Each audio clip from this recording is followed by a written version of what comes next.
Hello, everybody. How you doing out there? Thanks for tuning in. And I want to first welcome everybody that's in the live chat. And of course, I like to wait a little bit for people to pop on because YouTube sends out that notification to people. And sometimes it gets delayed like for 30 seconds or a minute. Sometimes people don't get it at all. I can't remember who said that last time. It might have been Steve. And Steve's a good regular viewer, of course, not just of my show, but also of our guest show.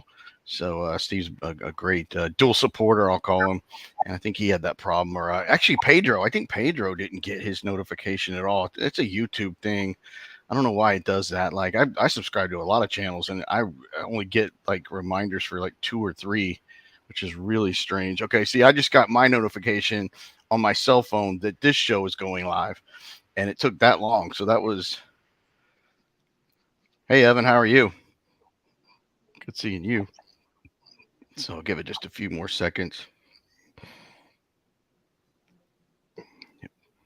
See, even after a full minute, people are still jumping on. There you go. Pedro got it. That's funny. I just mentioned you, Pedro. I'm glad you got it this time. Did you figure out what the problem was, or was this a YouTube deal? Patty says she hardly ever gets notifications. Hey, Mike, how are you? I haven't seen you before, but welcome to the show.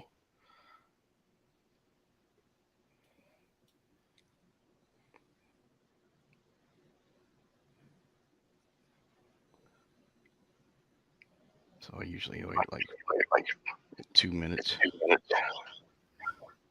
Luck? Yeah, it could be luck, Pedro. And I know you watch both our shows too. So without much further ado, the guest for today is going to be none other than Ned Dehan.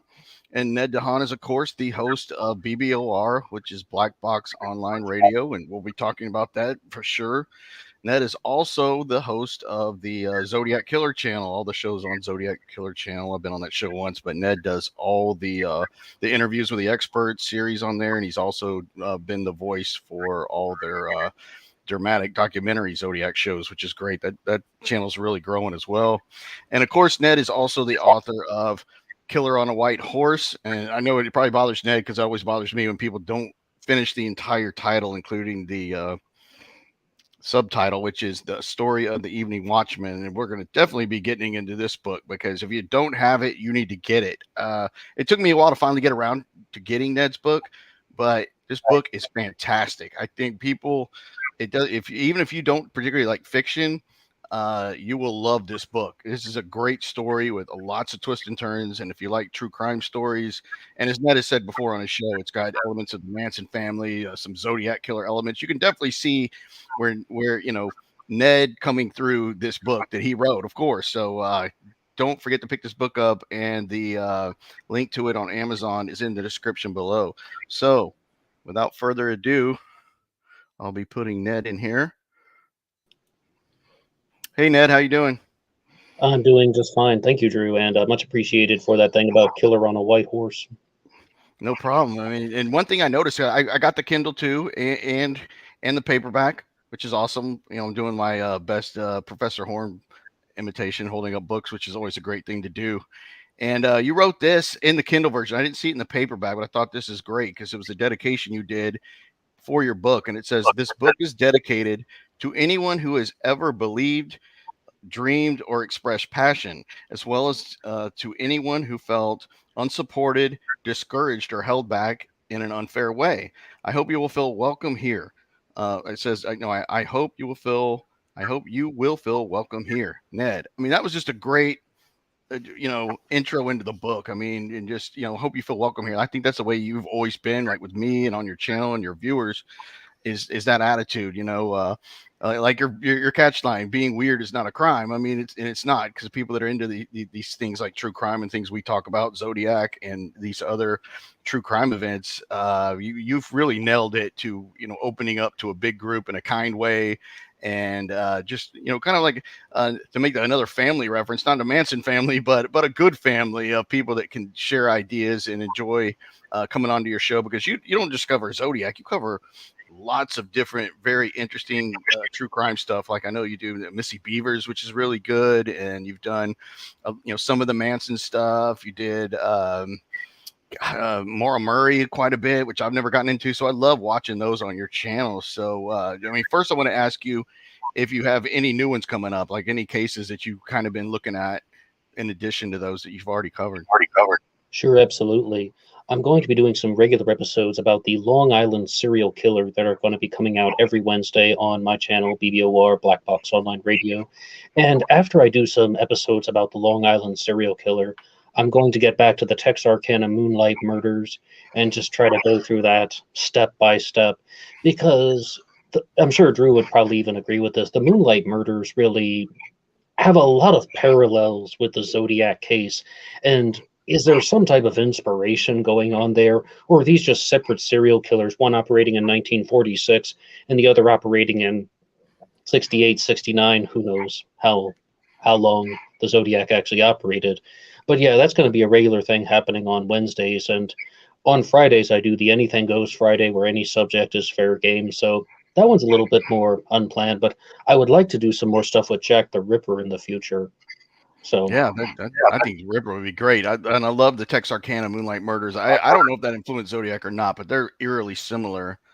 And what year was that? Was that 50? It was 59, or I know it was predated Zodiac quite a bit. that was the winter and spring of 1946. 46. Oh God, I'm way off. But they did have a good suspect for that, didn't they? They just couldn't really pin it to him, or was he not? Two of them, actually. In the Moonlight Murders, they had one guy named Yule Swinney, and then there was another one named Duty Tennyson. He's often referred to as H.B. Tennyson. Duty was his nickname. And you're right, though. Neither one of them were convicted. And there's this alternative theory out there that it was actually a German prisoner of war, and that's why he was wearing the hood, and even though he's trying to murder victims. But no convictions. Yeah, that one definitely could have influenced Zodiac in a way, wearing the hood. And was there ever anything like cryptic letters or anything in that case, or letters to Not my newspaper or knowledge. police? Like you mean like the three-way relationship between the police, the newspaper, and the killer? Yeah, the whole taunting letter. It's been a long time since I've looked into that one, and I've never come across anything like that, a letter demanding something, or else I go on a kill rampage. Yeah. But still interesting, and it definitely could have been one of the ones that influenced him. I mean, just Arkansas, right? It was. Yeah. Yeah, of course, Texarkana. It was in Texas. Was it in Texarkana, like right over the border? Of course, Texarkana in Texas is in Texas, but I thought it was like, on I guess the Arkansas side. Well, that's another thing that I didn't get too much clarity on when I just did some episodes briefly. As you just said, Texarkana is a border town. Half of it is in Texas, and the other half is in Arkansas. And so do we have a lot of those in America, or is that just like, I mean, to me, that just sounded so weird when I read about it for the first time. It is weird. Like I've been there. You can put like your foot on each side of the border. I don't know. I know Texarkana because I'm from Texas, but I'm sure there's other places. I know there's a place in Canada, and I can't remember where exactly it is, but there's a building that's on the border where you can actually be in a room. There's an actual room, like a library, and there's a line painted down it where half of the room is in Canada, half the room's in the U.S. It's really cool because it's literally goes through this building that's been there for 100 years. That's still used. Wow. So it's pretty cool. Yeah. So I think those cases are really good. So as far as BBOR goes, is that something you're going to continue to grow? And I know you started the Astrocyte channel too, which is doing well, and people should also go check out it's Astrocyte 400, right? Yeah. Good channel. And I was going through that stuff yesterday. Is that what you're kind of putting focus on, both, or just kind of like experimenting? Well, yeah, Astrocyte 400. That was just something I wanted to do last year, where I just had this idea once when I should have been doing real work, thinking, I'd like to talk a little bit about astrology, because you get into the Zodiac killer mystery, right? The term Zodiac, right? It's heavily connected to astrology. And I was just sitting around thinking, wouldn't it be something to do a 12-part series on the astrological signs, as well as sharing some of my observations about it? And I was almost just doing it to prove to myself that I don't want to be that person that just sits around all day thinking about something and not doing it. So I tried to do that. And as you said, that's mostly an experiment. But for Black Box Online Radio, that's going to be the focus. And that's going to be the one going forward, trying to put out episodes at 3 days a week. And on the weekends, if I can do something like the Zodiac Killer debunking series, or I've been talking about the Zodiac Killer ciphers recently, but there are now more than 1,000 episodes of Black Box Online Radio. I still can't even believe that myself, but Yeah, that's phenomenal. yeah, some of those are really small things like a little 2-minute announcement here or there that get counted as an episode. But um, yeah, there are going to be a lot of new things coming up on the channel over the next 12 months. And as you said, though, it's just about growing. And if it grows to a certain point, then maybe I'll do this or maybe I'll do that. Not completely certain. But right now, every Monday, I do a segment about the Zodiac Killer. And Wednesdays, I'm going to be talking about the Long Island serial killer. And as I said on Fridays, any subject is fair game, no matter what. Yeah, I mean, I like that. And then what's the one with the news in it? Is it the Zodiac Killer news? That one's been doing really well. Yeah, lately I've just been doing Zodiac Mondays as the Zodiac Killer News Report. And some people didn't really like the name News Report if it's not only dealing with breaking news, but it's just a general discussion about the Zodiac Killer, because that's what BBOR was supposed to be. I'm just sharing with people whatever it is that I was learning about, whatever it was from the true crime world, because I used to do the show every day for about 20 minutes. And it was like, I watched a documentary about a serial killer. Okay, now here's my 20-minute response. That's how it truly took off. And then with the longer episodes that have come out now, okay, I'm reading this about the Zodiac Killer or that, and I just put it all into an episode.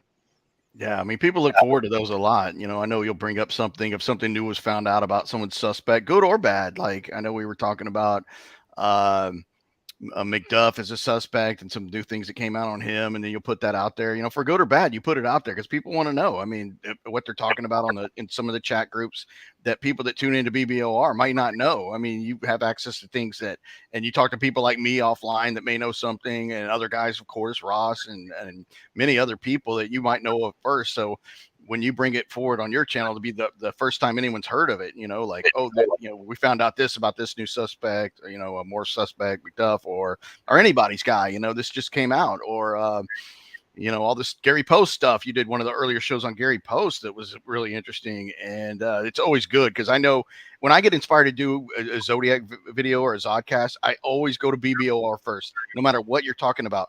If it's, your Zodiac, I mean, because I watch all your stuff, but your Zodiac stuff gets, I watch some of that, and that inspires me to start doing my thing because it gets me back into that mode of thinking all things Zodiac. So I love that you do something every Monday for sure, and then some more on top of that. And then of course you cover all these other crimes, the Missy Beavers. I never knew much about that till you covered it, and Lisk. I don't know a whole lot about Lisk, so that's definitely one that I want to learn more about. And sometimes I run across ones like that I want you to cover, look at too, just to get your opinion on it, because you do such a good breaking down of all of these cases and looking at it at different ways and pulling your source material and making these videos you make. I mean, how long does it take to make an average video for you? And I mean, just one, like, just pick one of the crimes that you've done. Does it take you like an hour or whatever? I mean, because I'm kind of lazy. That's why I love doing the live stuff, because I don't have to edit it and do all that. But how long does it take to do just one show?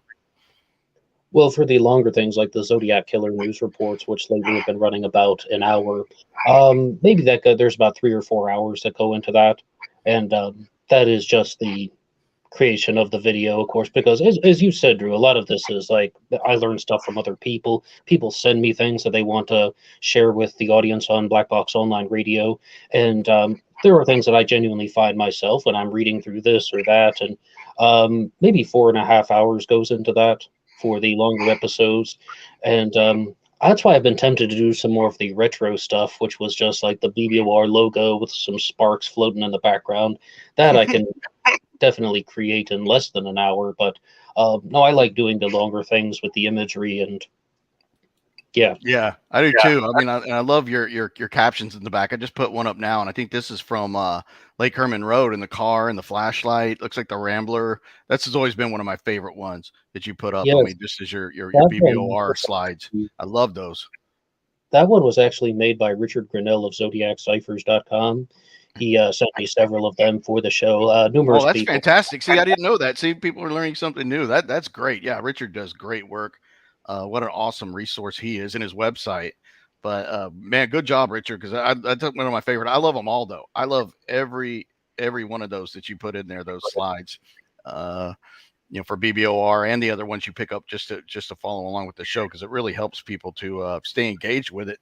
That's where it's better than a podcast, I think, is doing YouTube, because you do have the visual element.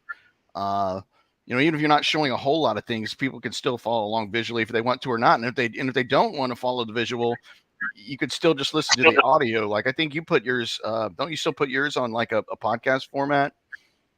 Your shows? I was Launchpad 1 as the podcast format, but I haven't been uploading recently. If I get some requests, then perhaps I will. But I did that for about 6 months. I would just put the audio version that people could download and take on the go at Launchpad 1 under the same name, Black Box Online Radio. But lately, it's been exclusively on YouTube. Yeah, I love that. There's a classic Chevy Cat joined the live chat, and she has been a great supporter of BBOR. Me too, but she's always, one of your biggest supporters, and you always have that core group of people that watch all your stuff, and that's what it's about. I mean, it's not about how many subscribers you have; it's more that core group, like people like Kat and Steve, and people like that just they love your style. And they want to see everything you do. I mean, if you write a book like this, they want to know about it. And every show you put up, they're always interested in what you like and what you're putting up. And of course, you're really good about taking questions from your viewers. I mean, no matter what they are, good, bad, or ugly, you'll put them up there. That's one thing I always loved about you. And one thing you do so much better than I'll ever do is take criticism of you. I mean, you don't have many, but when you do get someone that criticizes you for whatever, the way that you take that criticism and kind of roll it back onto them it's just brilliant, man. I love that. I wish I could do it. I'm kind of thin skinned. I wish I had that ability, because you're so good. I mean, like, I don't hear anything negative about my suspect or anything, or what I do, or if I look like I need to go see a cardiologist because I look tired or whatever. But you're great when those few come your way. You just turn it right back around, and it's in a funny way. That's just one of your many abilities. Well, sure, but I expect that when somebody would write out something negative about my channel or about my observations, then I would expect that that person is open to criticism. If they're going to write sometimes an essay, long comment about how this is not a good program, yeah, of course I'm going to challenge them on that. And I think that person has made it open season on whatever little nasty comment they've written. And also, it's just somebody in the comment section who is running their mouth. You have to wonder, though, about the people who do that regularly. I mean, why choosing to spend their life listening to a podcast 3 days a week about something that they don't like, yet they just tune in every single time? I'm like, all right, dude. I mean, if you want. You might even have a few of those, but no, I've definitely had a couple regular listeners who are not fans. Okay. Yeah, everybody's got some of those. I mean, everybody. You're always going to find a critic somewhere, especially when you write a book or whatever like that. But coming back around to the book, what was the inspiration for this? I mean, obviously, like I mentioned, there's some Manson family, stuff going on there, some Zodiac type stuff, and obviously this character. And I'm not giving anything away. Is kind of based on you, of course, Ned. I mean, I'm not giving anything away there, but in a fictional sense. And this is great. This book takes you on so many twists and turns, and it's very well written. I mean, I have a writing degree, and I'm telling you, this book is really, really well written and really well done. I mean, it just brings you in. And I think people really don't know it till you read this book, how good it really is. But what inspired you to do a fictional book instead of, I mean, you could have just done something, your experiences covering the Zodiac, and you probably would have sold more, because people can go to Amazon and just type in general Zodiac killer, and they might run across your book, see that you're a host and stuff, and want to get it. And with a book like this, you don't know it exists unless somebody already knows you from your platforms or your channel. So you going in this direction, I thought was interesting. What was the inspiration for it? Well, as you said, though, there are some elements of the Zodiac Manson connection in there. And for quite a while, I had been very curious about what if somebody were to write the Zodiac Manson connection as a novel, the idea that there's this figure like Charles Manson who could have masterminded a serial killer crime spree. And it's important to point out that the novel is not set in California. It's set in the state of Maryland. It's not in the 1960s. It's set in the contemporary times. But the actual motivation to write out a novel was there was a bucket list achievement that I wanted to accomplish. And I had always wanted to do the fictional writing competition from Minotaur Books, which is actually an affiliate of St. Martin's Press. It's called St. Martin's Minotaur in some place. St. Martin's Press gave us the book Zodiac in 1986. Oh, And I wow. had always wanted to complete their true crime novel competition. I had tried twice where I wrote out maybe half a novel and I just couldn't do it. And that was all about 10 years ago. And then I thought that, okay, you know what? I really want to try this. And I've been thinking about wouldn't it be great to just try and put the Zodiac Manson connection into a novel where I personally believe that it belongs. I don't believe that theory is true.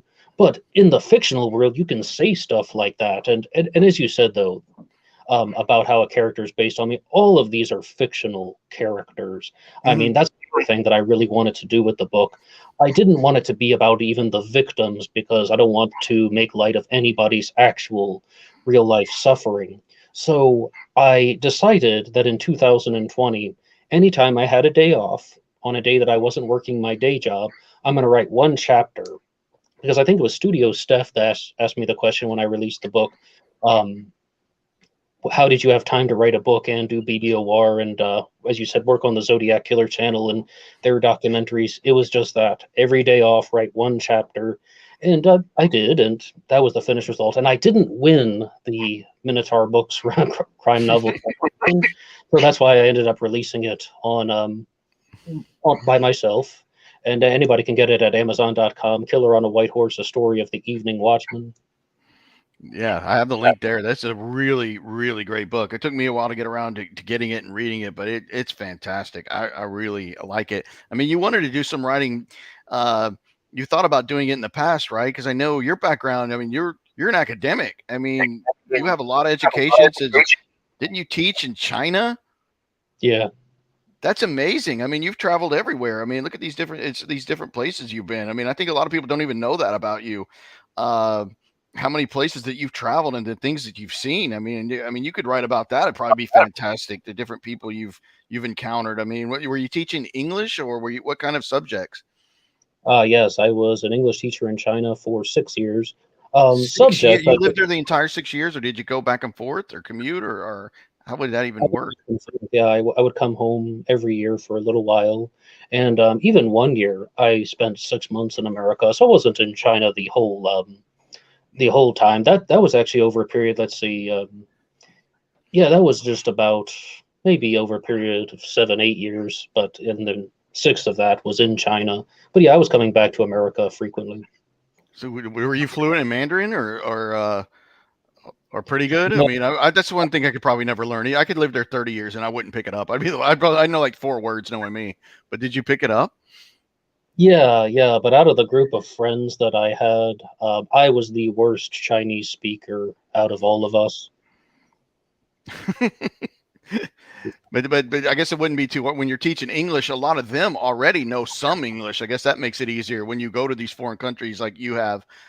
So many of them already have some kind of a basis in English already, unlike we do here, of like Spanish or other languages that are so much more spoken than even English. That probably I guess that makes it easier when you're teaching it that they had some Oh, kind of background in it already.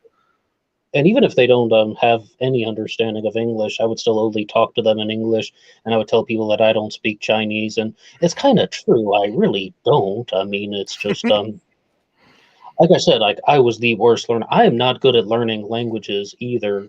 You talked about high school Spanish. I did high school French, and as I said, spending time in China, and so got bad French and bad Chinese, if that counts for learning language. I don't know. But and then also, I mean, I don't know how many people know, but you ran for office in West Virginia. I mean, was that something you just was spur of the moment, or was I knew there were? I mean, I remember back when you first got on my radar, it was actually because I can't remember what the show was. You either mentioned my name in the title. It was a show about Don Chaney, of course, and that was the first time I'd ever heard of you because I guess I was just searching stuff on YouTube. I was like, whoa, this guy's talking about me. Like it was kind of the first indication that I actually reach any kind of an audience at all with my stuff was when you talked about me in the book or in Cheney, and that was like this huge honor. I even showed my daughter, look, this guy's talking about me. I don't even know this guy, and that was really cool. And so I started learning more about you, and then I saw when you were running for office in West Virginia that I thought was cool. It's like, man, you've done it all with all your academic background, and now you're getting into politics for some issues I guess you were important to you. But what kind of brought that on? Well, I didn't actually run for office. That was more about like an exploratory committee thing, and I Hmm. was trying to third party run in one of the West Virginia congressional districts. It didn't fully happen, but I was connecting with the Prohibition Party actually. What were they? What was their platform? Are you just Believe it or not, they are still they're actually America's oldest third party. That's why I wanted to work with them just to raise third party awareness. But um, believe it or not, they still have that anti-alcohol rule, and other than that, it's seen mostly kind of, hey, what is that? I'd vote for you, Ned. Hey, Glenn, thank you so much. Um, but yeah, just like a way to express myself and the things that I genuinely think. But I've definitely distanced myself from the political world over the last 2 3 years because yeah. of Fox Hmm. online radio. I started talking more about true crime, and it became less about, okay, these are the ideas that I have and I want to share them with the world. No, it was more about what happened, and then let's just have the discussion. Because here's a problem, though, when you're trying to run for office, even if you're wanting to work with people and you're like, hey, I'll promote your material for free, they don't care. Hmm. They don't want to tell other people what to do. And I was naive, though. I mean, politics is a power game, right? Yeah. Yeah. Right? Control power.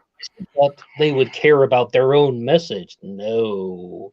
And that's why I really distance myself from that, because about you guys in the audience, the true crime followers, people actually wanted to hear different ideas. Think about everything that Drew has just said. They actually wanted to hear a different perspective on this Zodiac killer suspect or this person's interpretation of the evidence. And they appreciate that. And I think that Drew and I both have experienced this firsthand, that people are, even if they don't agree with you, they can still be very curious about what this person has to say. Yeah, I mean that's just I think that kind of prepared you for what you were going to do and doing black box and I've watched how black box has evolved. I mean the way I mean the different things you add.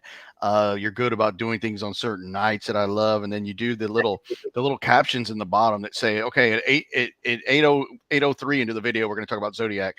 At 15:03 we're going to talk about Long Island serial killer or whatever else that's on your mind. So that's cool. So people can look at that like, I only got 10 minutes, so I'm going to go straight to the 8 minute mark or whatever. That's brilliant. I love that. I mean, it's just I listen to it all, but for people that may want to come back or just listen to that segment, I thought that was a really cool ad that you were started to do. Maybe like what, a couple months ago you started doing that. I love it. Yeah, I did that in 2021 for the AMAs, the Ask Me Anythings, when I would talk about any subject under the sun and in the darkness. And a couple weeks ago, somebody made a request to put the timestamps back so people can follow along subject by subject. And as Drew said, when I now do Zodiac Killer news reports, I'm not only talking about the Zodiac Killer, at the end, I'll say some other things about it, the other BBOR subjects, or if anybody has a question, because I don't have the Ask Me Anything episodes anymore. So if you want to just ask any questions for BBOR, you can put them, anywhere, and I'll try to get to them on the Zodiac Killer news reports. Yeah, I love how you do that. And you always, if somebody's really, wanting you to put something up, you always get around to doing it. It can't be easy because you have a good sized following, and there could be some people you just can't get to. They're like, "Hey Ned, what do you think of this case?" Or Ned, what do you think about this Zodiac suspect? And I'm sure you're already at a point where it's just probably impossible to answer everybody, and then you feel kind of guilty if you miss one. Like this person reached out and I just couldn't get to them, because you put so much content up and try to get to everybody, but it's getting to the point where I don't see how you could get to all of them.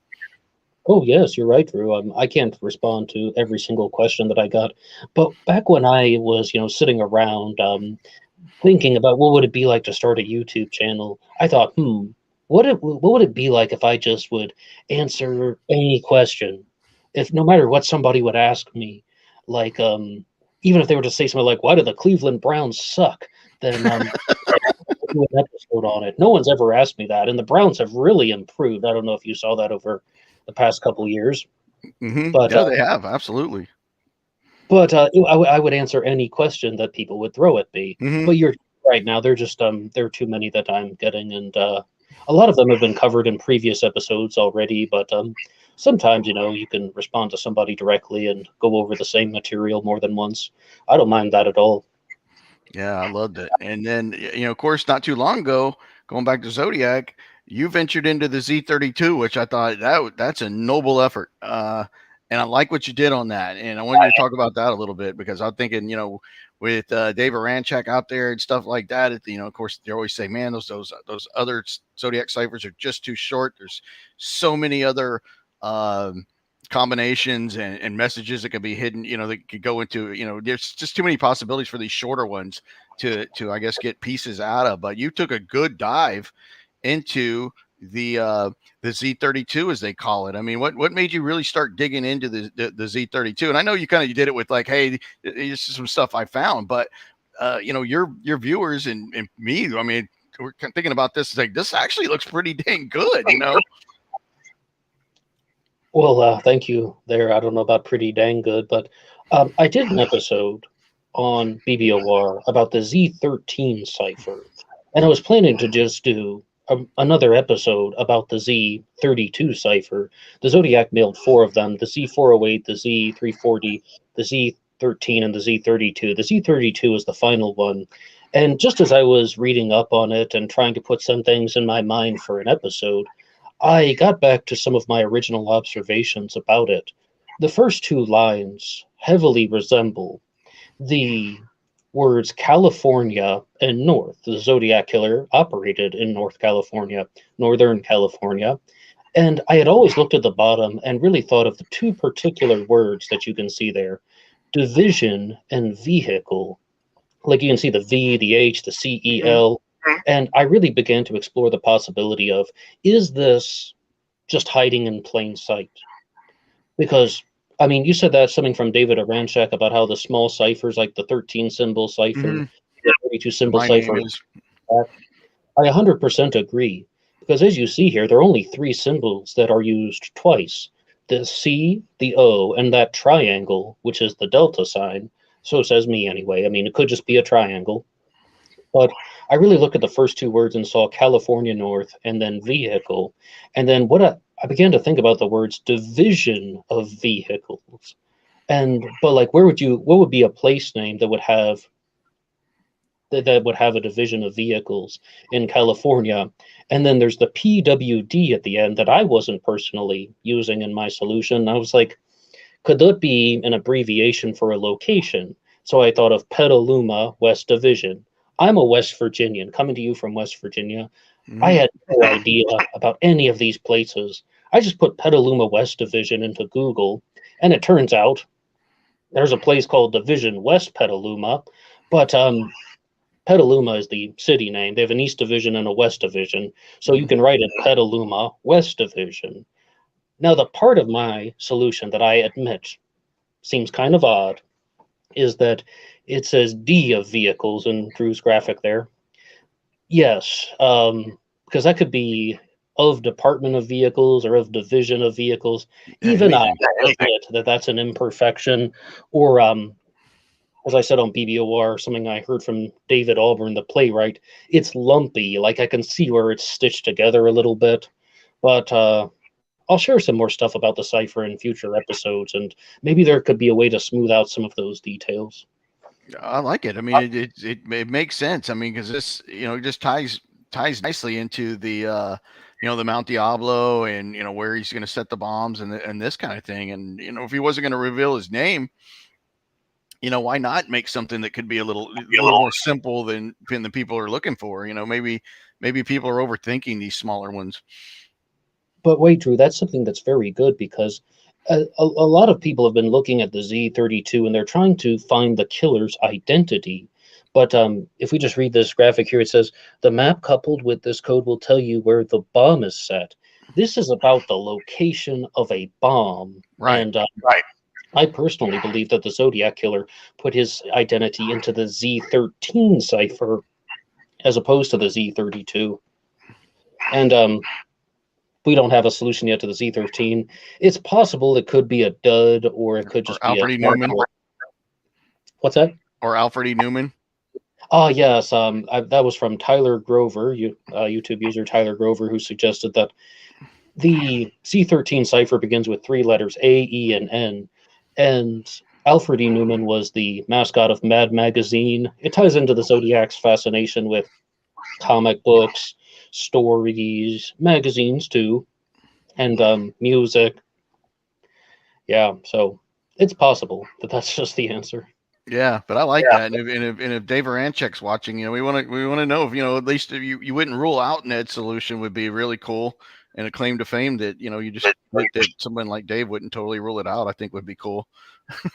But because I Right, like it, right. I like it, and I think it could be something like that. I mean, I myself never venture into the cipher world because I know I'd be like some of these people that were so confident that they solved the 340, and then a few years later these three guys solve it to almost everyone's satisfaction that it's fair, and the FBI. So there's a lot of people that kind of look kind of weird. There's a few people that actually guessed at some of the stuff that was in there. Like one guy got gas chamber, like way before the three guys solved it. And I guess those are probably just lucky guesses, but I like this. I like what you're coming up with. And if people don't try, how are we ever going to know? If people don't make attempts at this stuff, why not? It's been over 50 years. Why can we not at least make some stabs at it? No pun intended. But I like it. I thought it was a great try at it. By a chance, were you thinking of Corey Starliper, the guy who Yes. tried to solve the Yes. 350? Yeah, Yes. yeah. He's one of many. He's actually one of many. Well, I noticed that about him too, that he got the words gas chamber in almost the correct place. And you said, well, he could have been lucky. Maybe he's using an imperfect way, but I don't know. Would you say like going down the right path or something? Or maybe he had some Yeah. type of good observation? Yeah, he wasn't terribly far off. But what's good about like your solution too, and as you mentioned, you see a lot of this navigation in here. You have the compass rose over Mount Diablo, and it's pointing to magnetic north, and it's got this is set to set to mag in. He wrote on there. I mean, this is navigation stuff. I mean, it does point to the military, and I'm not, trying to push this somebody I like, but it does. It pushes somebody that had some level of navigation knowledge, either aerial or nautical or whatever. Like, and I know you talk about the book. What is it? The Practical Navigator, which is one of the Bible of navigation that the Navy still uses, and that book is what, from the 1800s. It's really old, but I think that so. could have influenced Zodiac. I mean, that's where solutions like yours really bring forward what could have influenced the Zodiac. What did he have? What did he experience that made its way into the letters and ciphers that you can kind of go back and say this guy must have had some at least intermediate knowledge of navigation, to be doing this stuff. To put the compass rose alone over Mount Diablo shows something that he liked. This is directions and navigating, right? Yes, absolutely. But I think that there's also something that we need to remember about that because there was this guy from France named Faisal who said that he had solved the Z32 and the Z13, but he did so by using the same method that was employed in the Z340 cipher. I absolutely don't think that the Zodiac would have done that because I think that every cipher has its own solution. Evidence for this would be the Z408 was a simple substitution cipher. I like killing people because it's so much fun. Don Harden said very clearly that's a substitution cipher. Then the 340 has a completely different way to obtain the solution. The killer is not going to make all the ciphers the same because what if somebody were really smart and they solved the cipher in December of 1970? They'd be like, okay, well, then now I can solve the Z32. Now I can solve the Z13 and I have this person's identity. That person's going to jail. So I think all of these ciphers have their own solutions, their own methodology to get the solution. I think they're all completely different. I agree. I mean, do you think the Zodiac thought that maybe some of these were too hard? Did he really want the 340 not solved until over 50 years after it was made? Do you think maybe at some point he thought this is this is too difficult. Like I wanted people to solve it because, as we know, when it was solved by the three guys, that didn't give his name away. It didn't give any insight into him. He said it was not me on the TV show and the gas chamber part, which we already figured out by then. It wasn't him on the TV show. It was the mental patient that called in, right? And but do you think he thought maybe these were too difficult? I heard two questions in there, and the first one is absolutely. I think the Zodiac wanted the 340 solved earlier because it contains that contemporary reference that wasn't me on the TV show, which brings up an interesting point about me. I'm not afraid of the gas chamber. I did not think that for a second the Zodiac expected that it was going to go on for 52 years. For just that reason, it's so relevant to 1969 and 70 and the contemporary times. The second question is, did he think that some of these ciphers were too hard? He must have. I mean, I did not do anything with ciphers before the Zodiac Killer mystery. And when I first began reading about the Z32, 3 symbols repeat, and the others do not. And the first thing that I ever pulled up on a website said, if only 3 symbols out of a 32-character cipher repeat, you will not get the solution unless you have the key or the person is explaining to you, because the number of possibilities is too big. Yeah, so, not infinite, but huge. Right. Not infinite, but like a bazillion other ones could go in there. The Zodiac must have known that, so yeah. And that makes me another point that you asked me before about is that I know that Richard Grinnell digs into deeply was, and I want your opinion on it too, and I know you've talked about it quite a bit. Do you think any of the post 1974 Exorcist letter, do you think any of the Zodiac correspondences after the 1974 Exorcist letter are genuine Zodiac? How do you lean towards that now? The first answer is I think that there's a fairly high chance the 1978 letter could be authentic, but there is a problem. Dave Toschi, the detective, has been accused of fabricating the 1978 letter, and that theory is also pretty solid because somebody pointed this out in the comment section on BBOR, not even my own observation, that the Zodiac is all about himself.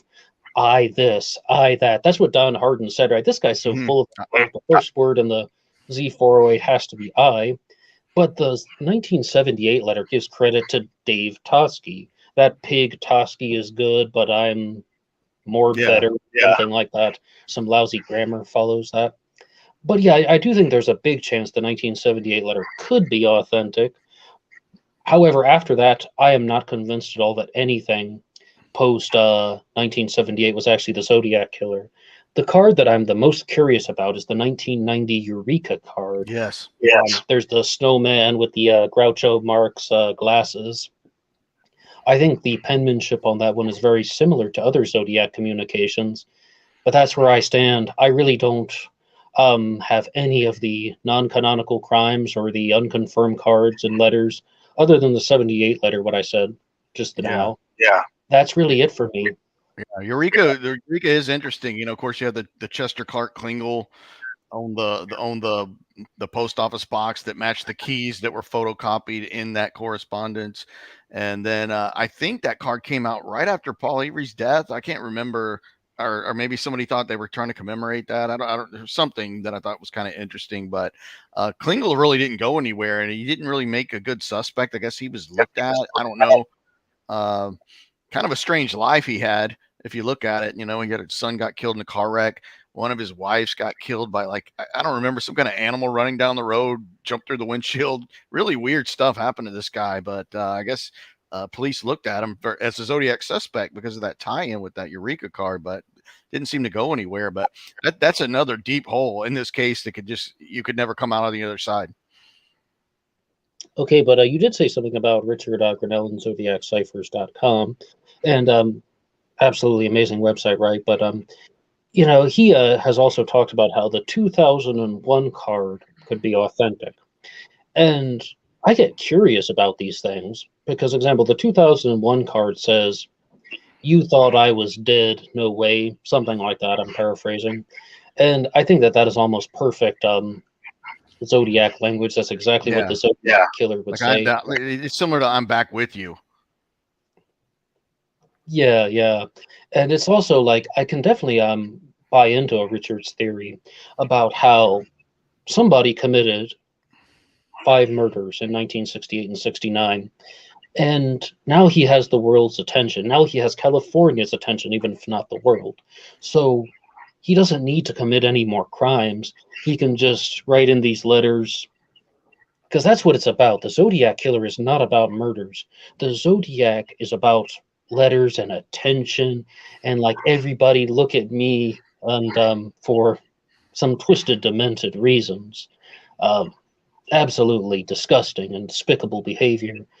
But I think almost everyone would agree the Zodiac mostly wanted people to read his stuff and to talk about him, much more so than actually committing crimes.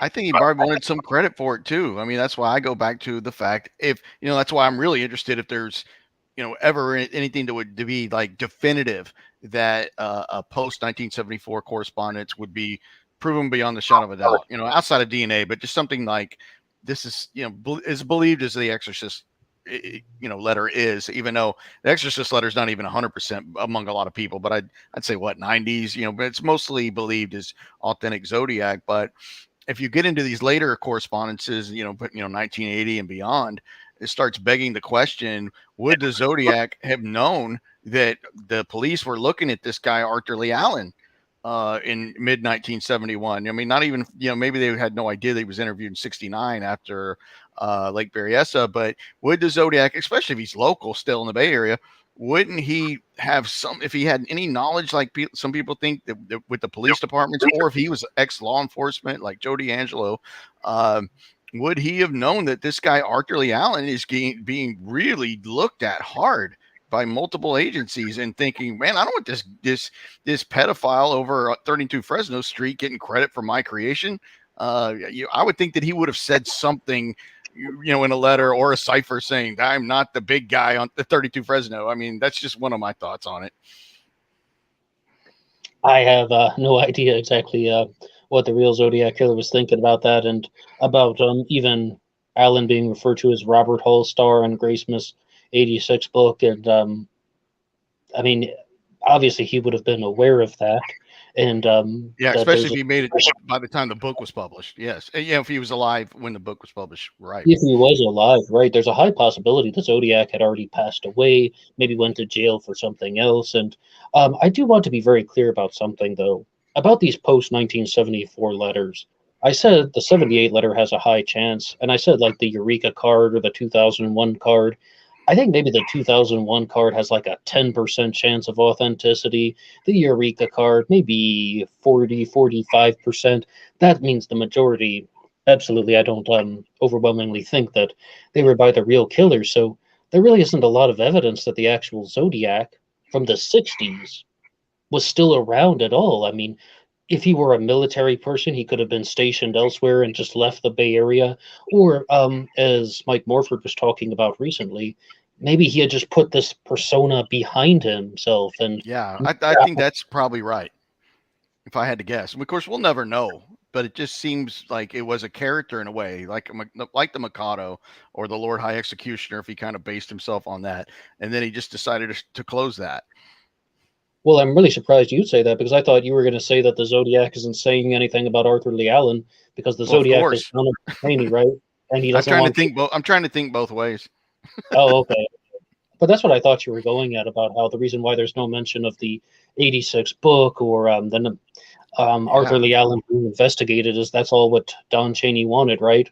yeah, I would think that. I mean, well, even outside of that, though, I think the Zodiac, no matter who you think it is, or if it's somebody we don't know yet, I would not see him. He wouldn't seem to feel great about the fact that this guy was getting credit for his creation, the ciphers, because it meant something to him. He's wearing this outfit at Lake Berryessa. It meant something to him, in my belief. So if he sees Alan getting all this credit, if he didn't want that designed that way, or maybe he's thinking, oh, this is great. They think this guy did it, and so I'm gonna be as free as I want to be. They're so convinced, but You have to go back to the fact that a lot of people went to their graves believing Arthur Lee Allen was the Zodiac killer. There's no doubt about that. A lot of pretty smart guys went to their grave believing that. And then when you see another suspect that comes out of nowhere, gets developed pretty well, and then they kind of just don't hold it together, like Gary Post or whoever, people always come back around to Arthur Lee Allen, and there's a reason for that. Well, I don't know if Gary Post is perhaps the best suspect because we really didn't get the full story about Post, and that was by design because the people who are behind that narrative, the case breakers and people like Dale Julian, they intentionally withheld information because they want to release it for profit. And they got like a documentary series in the works or some type of documentary. I shouldn't say too much because I don't want to misstate something. But there's a book that's going to be coming out called Catching Zodiac by Dale Julian, talking all about Gary Francis Post as a Zodiac suspect. Yet, what on earth is going on? I mean, like, this isn't just your intellectual property rights. This is evidence in an ongoing murder investigation. If you actually solved it, yeah, okay, I solved the case, but I'm not going to tell you until you pay me $19.95. Yeah. You know, accept MasterCard too, whatever way you want to do it. Yeah, it does come off that way because at the end of the, I mean, people were killed, and a lot of people that, oh, you wrote a book, you're trying to make money or whatever. I mean, the first time somebody accuses somebody of making money from writing a book tells me that they've never written a book. I mean, there's very few people that make a living doing that. I mean, very few. James Patterson and about 4 other people, even in a true crime book that does well. It's just, they're not going to make some great killing.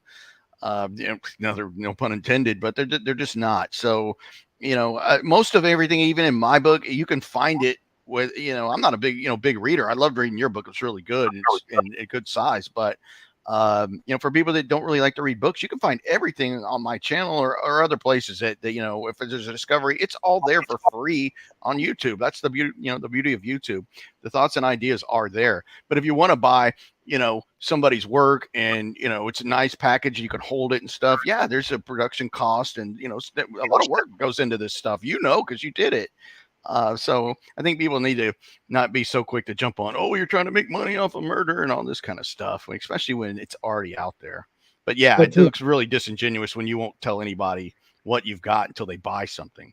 Yes, exactly. If that's the case, why not just reveal their findings, like the solution to the cipher, where you pull out the letters Gary Francis Post and it reveals a new message? I mean, why are they holding on to this stuff? I mean, okay, maybe you want to get some type of recognition in a documentary and a book deal, even if it's not going to make you that large amount of money. But all I'm hearing is just flowery language around some really, really dumb ideas. Like they're saying that Gary Francis Post would take people into the woods on kill missions, and then he would like traps with animal parts and stuff. I'm like, yeah, it's called a hunting trip. In the woods and yeah, we us from the DB Cooper world have already dealt with this crew, and they'll just put anything, they'll throw whatever they can up against the wall to get everybody's attention. And the people that think about, like the joke with the Zodiac is it gets solved 5 times a year because of people like that. They're just throw this stuff out there, and then people start digging through what they do have, and it's nothing. I mean, I'll look at any new suspect. I really will. Yeah, I have one, but I always keep an open mind. I don't, I love learning I love learning about new suspects or things about them, and I do this not just in DB Cooper. I have friends that have other suspects, Cooper, Zodiac. Guy I first started doing podcasting with is a big fan of the hoax theory. And I know you were an early, kind of a proponent of that, because I like, because I know you really well. I know you kind of like the conspiratorial background and, some of the stuff like that's why Manson influenced your book. You like the conspiracy type background, some stuff like Manny Grossman does with Son of Sam and how that all ties in. And I know Ross likes that stuff too. So there's a lot of that out there that I enjoy myself. So I don't want to be like, no, man, none of that happened. I mean, because I like to explore it as much as anybody. Well, with the hoax theory, what happened was I began following the Zodiac killer mystery a little bit more closely since 2017 when I started BBOR. And, I'm just doing little episodes, sharing whatever I'm learning about the case. And as I'm trying to understand this stuff and figure it out on my own, I began to make the observation about how what if this could be multiple people? Because you have all of these differences in the Zodiac case. You have someone committing the Lake Herman Road murders, then going silent for 7 months, then committing the Blue Rock Springs shooting, then all of a sudden decides to kind of put on this giant costume Totally and different. victims at Lake Berryessa, then murdering a taxi driver. Everything was so different, and I began to think, what if this could be the psychology of multiple people? But I imagined it not as a hoax. The theory that I had in my head, and I shouldn't even say theory, possibility, was that this was a thrill kill club, or what I call the group murder theory, where you have one person is kind of like the leader writing the letters and the ciphers, and then one person commits each of the different crimes. And that's just something that I'm thinking about when I'm like waiting for the workday to start. I really didn't have any evidence to take into a court of law. And about 9 months after that, like looking at that theory, trying to think it over and over again, I learned about Thomas Henry Horan's work, The Myth of the Zodiac Killer. And I listened to my first interview with him. I found it because I followed the Opperman report. And I was curious, and I decided to read his book, Great Zodiac Killer Hoax of 1986. And that's really how Black Box Online Radio morphed into a channel that regularly covers the Zodiac Killer, as opposed to just an episode, every couple of weeks about the Zodiac.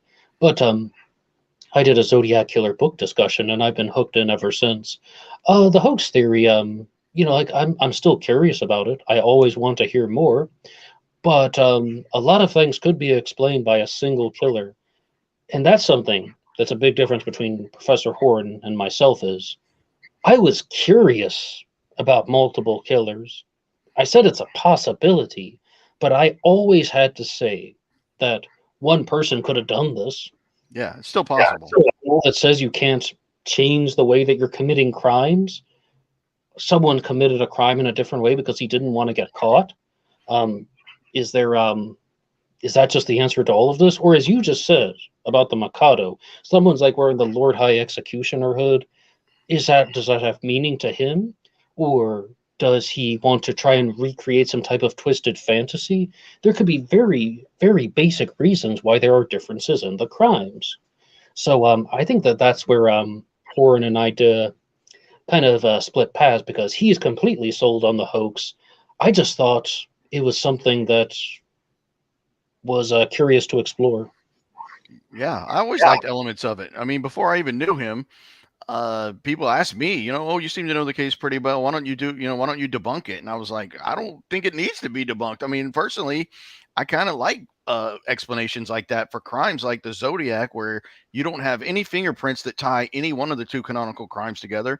You've got Lake Berryessa, where the Zodiac never claimed it in a letter, never even mentioned Lake Berryessa in a letter. The only thing written about it was Brian Hartnell's car door. You got Dennis Land removing the crime scene, basically. So it's ripe for a hoax theory. It really was. I mean, and I always believed that. So there could have been these elements going on. The Hell's Angels come into play, and all this kind of stuff. I think when you get a crime as old as the Zodiac, it's gonna open itself up to conspiracy and alternative theories. And so I always thought it had its place for sure. Oh yes, but you were just even talking about the Hell's Angels, and I think that theory needs to be explored a little bit more, because the Hell's Angels are very big on dealing drugs, right? And somebody else sent this into BBOR recently, talking about how they thought that it's almost impossible that a double murder would happen on a drug corridor, Lake Herman Road, and the Stein murder would happen on the in Presidio Heights. And we have something from Andrew Gray. I think that it's he's mentioned his encounter with police before. It appeared in a police report. Yeah, which is part of the hoax theory, of course, that Zodiac had access to the police files, or before he knew what was in there. I believe Andrew's talking about the phone call, like after the Blue Rock Springs shooting. I'm the one who did it. What people would challenge me on that in my episodes, they would say, did the caller actually say this is the Zodiac speaking either time? Yeah. So yeah. I don't know if that's the strongest challenge. I mean, again, there's no rule book to being a serial killer. We don't know. We'll never know. We'll never know. Oh, you think I so? mean, what he said when he called in. Oh, yes, because there's no audio recording of Yeah, that. exactly. Of either one, Oh, Lee that's Rock absolutely true. or Lake Berryessa. But Drew, do you think in our lifetime we'll get answers to the mystery? I don't know. I was going to ask you that. I hope we do. I hope they. I hope I'm not real confident they're going to get any viable DNA from letters. I don't know if there's just going to be enough there to get them off of letters or stamps. It's just you're talking about really old stuff that wasn't stored well. I know that for a fact. The stuff that this San Francisco police crime lab had, I heard pretty credible reports from people that said that stuff just wasn't cared for. It wasn't stored right. It wasn't, they had all kind of problems in their DNA lab years later. I mean, I think probably Vallejo would be better. So I was optimistic when Vallejo sent their letters in for testing. What now? It's been, I think, 3 years now, and nothing has come back on the Vallejo letters. I know there was some scuttlebutt about some new DNA showing up from somebody that couldn't have been that thing couldn't be the Zodiac killer. Maybe it was a female or an African American. It could, of course, we believed Zodiac was white because of the descriptions, but I'm not holding out hope on any DNA. I'm not. But I'm still hopeful that something will come forward that will break it, and I'm kind of the person's like, the more you know about the case, maybe you can pick up on that thing that comes forward, even if it's regarding a completely different suspect that I have or someone else has. It could be the clue that ties it all in somehow that makes sense. Yeah, absolutely. Though I'm still optimistic that we will get a solution in our lifetime, even if it takes 20 years. But I hope it's not that long. When I was interviewing Mike Morford on the Zodiac Killer channel, as you said, for the interview with the expert series, he thought that perhaps in the next 2 years we would get a bigger answer to the Zodiac mystery. And I don't know if it'll be 2 years because Morph was promoting his suspect McDuff at the time, and which he still is. I shouldn't say at the time. It's not like he's closed the door on him, but yeah, I don't know if it'll be that quick because, as you said, where really is the forensic evidence? And as us in the general public, I I don't know about you, but I certainly don't know all the facts. I don't know what the authorities actually have and how they actually investigate it. And Yeah, I don't think they have much. They really don't. I don't think they have much at all. They have the bindings from Lake Berryessa. So I heard someone kick around maybe getting touch DNA from the bindings, but who knows if how that's been stored, because no one knew DNA back then was going to come around. So you don't know who's touched it, who's done what with it. There's still a lot of things aren't clear in this case that people believe is fact that aren't. So that kind of just muddies the waters. It really does. oh yeah, absolutely. But maybe one day we will learn something new in a certain way, and maybe not the Z32 or the Z13. Maybe someone will solve the Z18 code at the bottom of the 408, and that'll reveal Yeah, some. that's right. All of it was not solved, and who knows what those last letters represent. Um, I don't think the key's going to show up anytime soon. I mean, unfortunately, but yeah, it was exciting to at least get the 340 solved. I mean, that was an advancement in the case, and it brought people back around to it again. It got it back in the media, and people are looking at it again. And I thought at least that would at least show that the Zodiac was pretty smart, to be able to be able to make a cipher that took over 50 years in a computer and three super smart guys to break it. I mean, I know it's a lot easier to make the cipher than to break it, but that one was far more advanced. I think he definitely had an above average intelligence to be able to do some of this stuff and go undetected. I mean, yeah, I'm sure luck was involved, but the way that he did taunt the police and do these things, disguise his handwriting, I really believe whoever did disguise their handwriting just in case that they did get close enough to him that he could at least say, that's not my writing. I mean, because he was making attempts to disguise his handwriting, which makes me believe that he thought there was a great possibility that he was going to get looked at some point. Well, you said something very big there about the 340 cipher was solved, right? And then the next year, the Bates had to die letters from the Yeah, I Riverside was going to case. ask you about that. Yeah, I'm glad you led into that because I definitely want your opinion on what's your percentage now? Because I think you were always kind of like me. You were always kind of 50-50 on Bates being a Zodiac crime in the beginning. Well, out of all of the non-canonical crimes, I gave Sherry Joe Bates more like an 80% in the past. And the reason why is because there were these letters that were mailed. That's what a letter looks like when you're not holding paper, by the way. There were these letters that were mailed that said Bates had to die. There will be more. They're signed with a Z. But that turns out that that's most likely not true. So then she really went down on the list, in my opinion, maybe down to like a 30% or something, that she actually was a victim of the Zodiac killer. And I know that Soren Korsgaard talked about it in his book, America's Jack the Ripper, over here, about how the the police in Riverside in 1982 said they were distancing themselves from the investigation. And I found a video online just kind of messing around on YouTube last night that was saying one of the exact same things, that Riverside PD now thinks it's very unlikely that they think that the Bates crime was authentic. I do not think that any of the actual non-canonical crimes were connected to the Zodiac. Now, some people, like Soren once again, say that the Zodiac wrote the confession letter. I'm also not convinced, because there are some strong similarities using words like twitch and squirm in the Riverside confession letter and in future Zodiac communications. My honest answer is I don't think the Zodiac had anything to do with the Bates murder. Other than taking credit in a roundabout way with the, I see you've stumbled upon my Riverside activity. Because that was probably just an easy thing for him to say.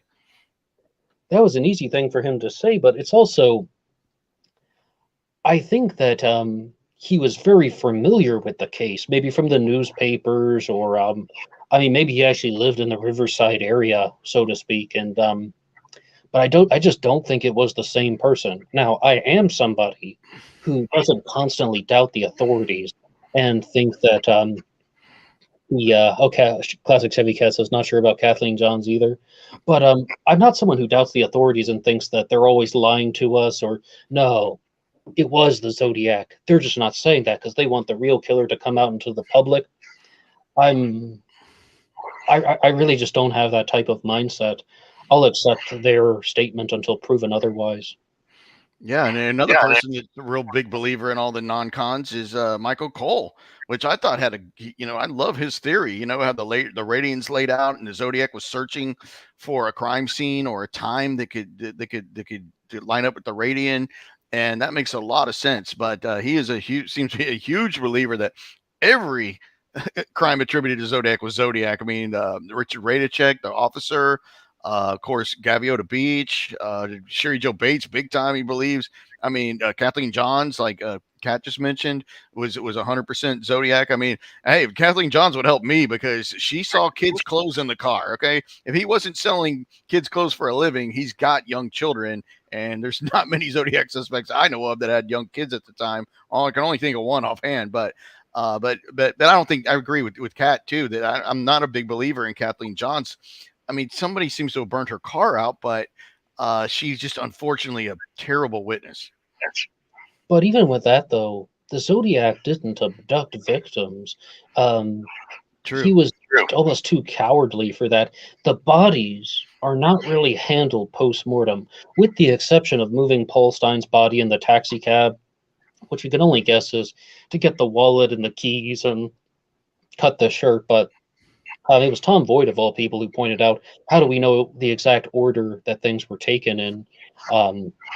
Kathleen Johns was going to her parents' home in Petaluma. I didn't know that. I knew she was up near Fresno, but I haven't looked at where Petaluma is in relation to Fresno. I think it was Patterson, right? Patterson. She was in Patterson when it happened. She went to the Patterson Police Department after it happened. I remember that.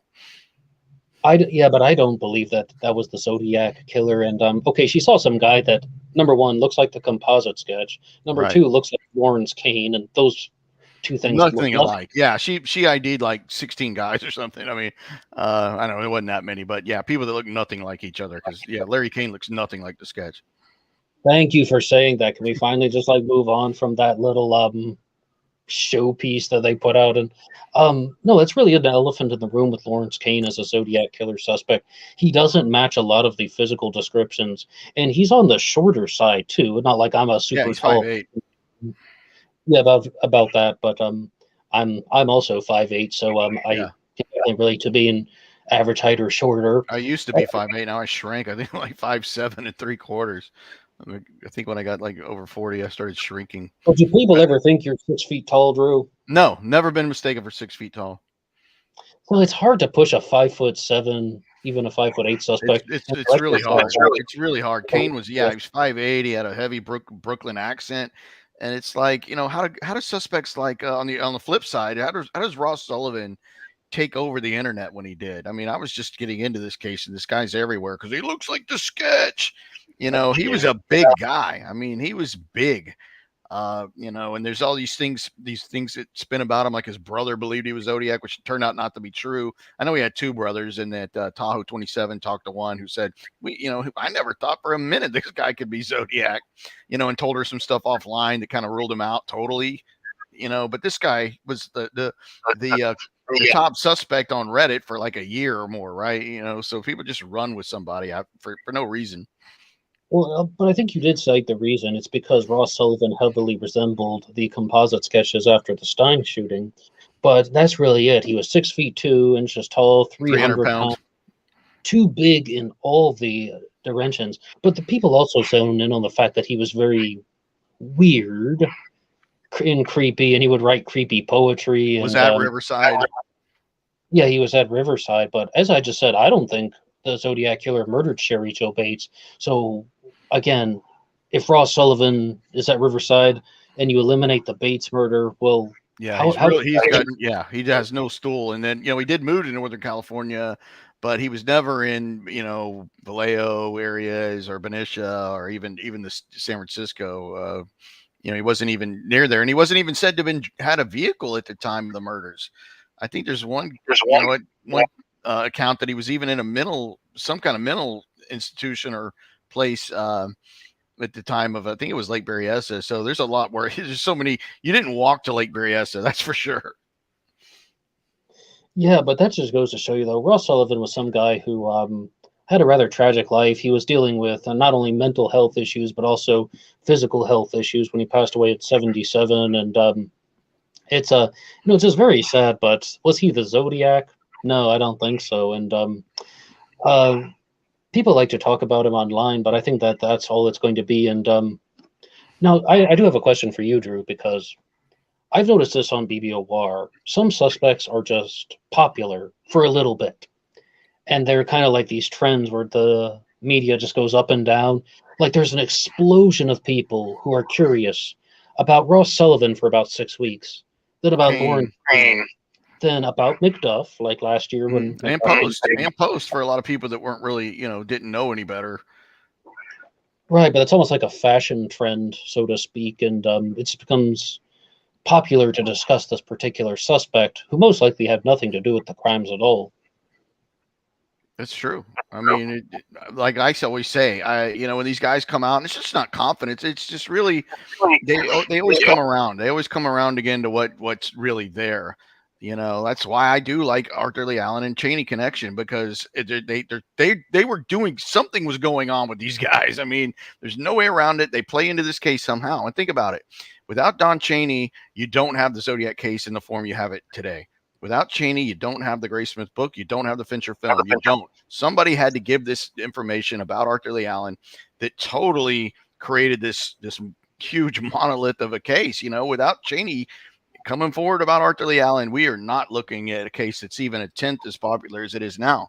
I mean, it's interesting, the hood, the ciphers, and it would have been well known, but it wouldn't be what it became because of Arthur Lee Allen being looked at as a suspect and having enough to have a book that written about him, and then a giant major Hollywood movie with huge stars in it, mostly about Arthur Lee Allen being a suspect. And because, like I say, people come back around to Allen that haven't really looked into Cheney or a duo, because Allen still has a lot going for him, and he still has more going for him than any of these other guys, just on his own. I mean, just the fact that Arthur Lee Allen would misspelled words for, that would be, you could misspell them differently and they would sound the same phonetically as you read them, like we know the Zodiac did. I don't know anyone that had a habit like that in my whole life. I'm 52 years old. I've never seen anyone have a habit that bizarre in my life. And if somebody tries to argue, well, man, I'm sure many people did that back in the day, I don't buy it.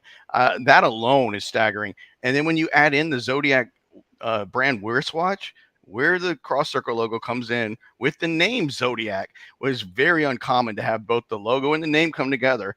And it's not like, back in the day, if you had the model of watch that Arthur Lee Allen got for Christmas in 1967, that was in today's dollars a $900 wristwatch. How many people back then were wearing wristwatches that were that expensive? It's not a Rolex, no, but it's far more than a Seiko or an average wristwatch. So they weren't, and they were liked by skin divers, which Arthur Lee Allen was. I'm just saying, between the misspelled words and the wristwatch, this guy blows out Ross Sullivan and Larry Kane into the San Francisco Bay, just for those two. So that's why people, when these other suspects flame out, people come back around again. It's a cycle because you can't get it out of your mind.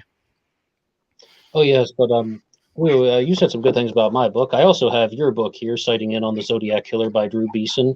And when I was reading that one, you have a section in there called The Perfect Patsy, where you can correct me if I got this wrong, but it sounded like you were more talking about how Don Chaney was the mastermind in your theory, and he concocted this whole thing, but Arthur Lee Allen was like a dupe or almost even a stooge at a certain point. Like he would have been what some people call a useful idiot, doing someone else's bidding, but not being aware of it. Not an idiot, but a useful idiot, just in that expressive term. But have you had somewhat of a reversal where you now think that Allen was a much bigger active participant as opposed to a dupe? He's somewhere in there. He had knowledge. He had knowledge that something was going on. I don't know how much. Um, could he have been a ride along at Lake Herman Road? You have what is it, the film that Richard did, was what's it called, the 3-to-1 ratio, where it looks like there was a different projectile where somebody else may have fired a weapon at Lake Herman Road. It makes me think maybe Allen was a right along, but from doing it, I go back and forth. I know Allen had a level of involvement. I just can't say how much. I don't think Allen killed anybody. I really don't think he had it in him. I just don't. From what I know about Arthur Lee Allen, he didn't. There's a video of Arthur Lee Allen on YouTube where he's got his dog with him, and you could tell, like, his best friend, Glenn Reinhardt, was Arthur Lee Allen's best friend. That's undisputable. Glenn Reinhardt got his Allen's Carmen Gia left in his will. I mean, they were close friends. And Glenn Reinhardt never believed that Arthur Lee Allen could have been the Zodiac. I mean, he was adamant against it. He even got to the point where he would refuse to do interviews anymore because it disgusted him. But one thing that Glenn said was he loved animals, and that's really would have been really strange for a serial killer. And when you see the picture of, I mean, the YouTube video, I don't know which one it is, but you can find it, where Alan's got this dog in his lap, and if he's acting like he loves this dog, he should deserve an Academy Award. Because Glenn Reinhardt said he loved his chipmunk, I think it was called Big Mamu or something, and he loved his dog. I mean, this guy seemed to really love his animals. Now, yeah, he was a creepy child molester, don't get me wrong, but there's just things that won't add up for Allen being a killer. And I think he knew something was going on with Cheney. I think they agreed to do these letters together. I think Allen probably mailed a lot of them. We talk about the one where you got the speeding ticket in San Francisco, and then the letter got mailed. Letter from, I think it was Pleasanton, California. So I think Allen and Cheney. I think Allen at least had minimal knowledge of them writing the correspondence and taking credit for that. But maybe he was in the dark about the actual killings. Now, Drew, somebody just asked me this question in the comments section a couple of days ago. Why wasn't Allen convicted then? If they have all of this manpower investigating the guy, and they're going to his home, and they're going through his stuff, and he's been under the microscope more thoroughly than any other Zodiac suspect, especially for the 80s and 90s. Why didn't they have the ability to convict him if he was actually involved?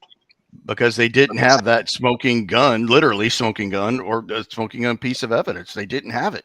They just didn't have it. His handwriting didn't match up. And of course, later on, his DNA didn't match. But I don't believe that Zodiac's DNA came from outside of the stamp. Long story.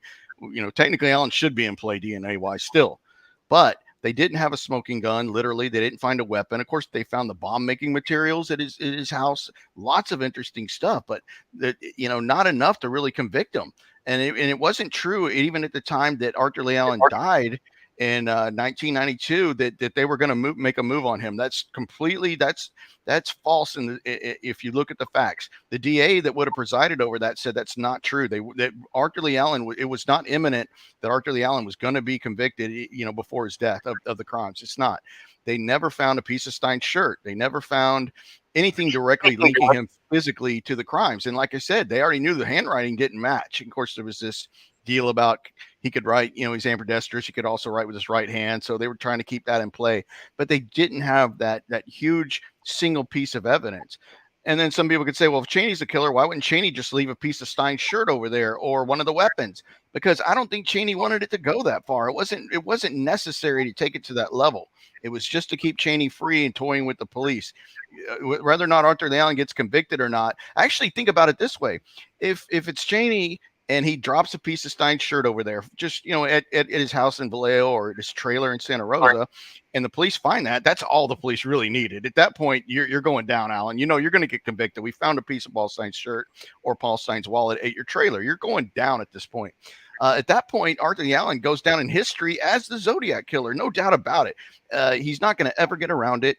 He gets all the credit for the creation of this masterpiece. The Mikado, the letters, everything gets attributed to Allen. And I don't think Cheney wanted that. I think he wanted some credit for what he created and didn't want all the attention going to Allen, just enough to Allen to bring himself back into the case, which is what I'm still firm in. Well, I have loads of questions for you on all of those, but is there something else that you want to go with, or do you just want to deal with some more of my random questions? No, I love your random questions. It's always fun when we go through all this stuff.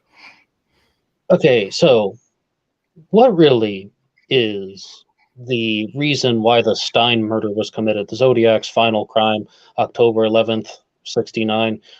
Why murder a taxi driver? Why cut off a piece of somebody's shirt? Why mail it in? The Zodiac can make phone calls. The Zodiac's written a message on the car door previously. Why? We'll never know. We'll probably never know. Of course, there's the theory of two of the male victims survived, and Brian Hartnell and Mike Mageau survived the crimes. And then, of course, Paul Avery threw out that thing in the newspaper. Maybe you're a homosexual because the two of these men lived out of the three male suspects. So he thought he's going to prove his manhood and go kill a man by himself in Paul Stein in downtown San Francisco. I mean, that could be true. I will admit that the Stein killing is very different. I mean, of course, Barry S is different than Lake Herman Road or Blue Rock Springs, but the Stein murder is so different. And then, like you said, why would he do that? I mean, I think he wanted to make sure that he got credit for that murder. Like it was some kind of proving himself to do it. I mean, it was really, it was bold. It was the most bold movie made. I mean, you're talking about a cab driver in a populated place, unlike Lake Herman Road was isolated, of course. Blue Rock Springs was at midnight, not many people around there. Lake Berryessa was really isolated. Look how long it took Brian to get help with the boaters going by, and then now he's going to do one in the city. Of a cab driver in a populated area. It's a real big departure for him.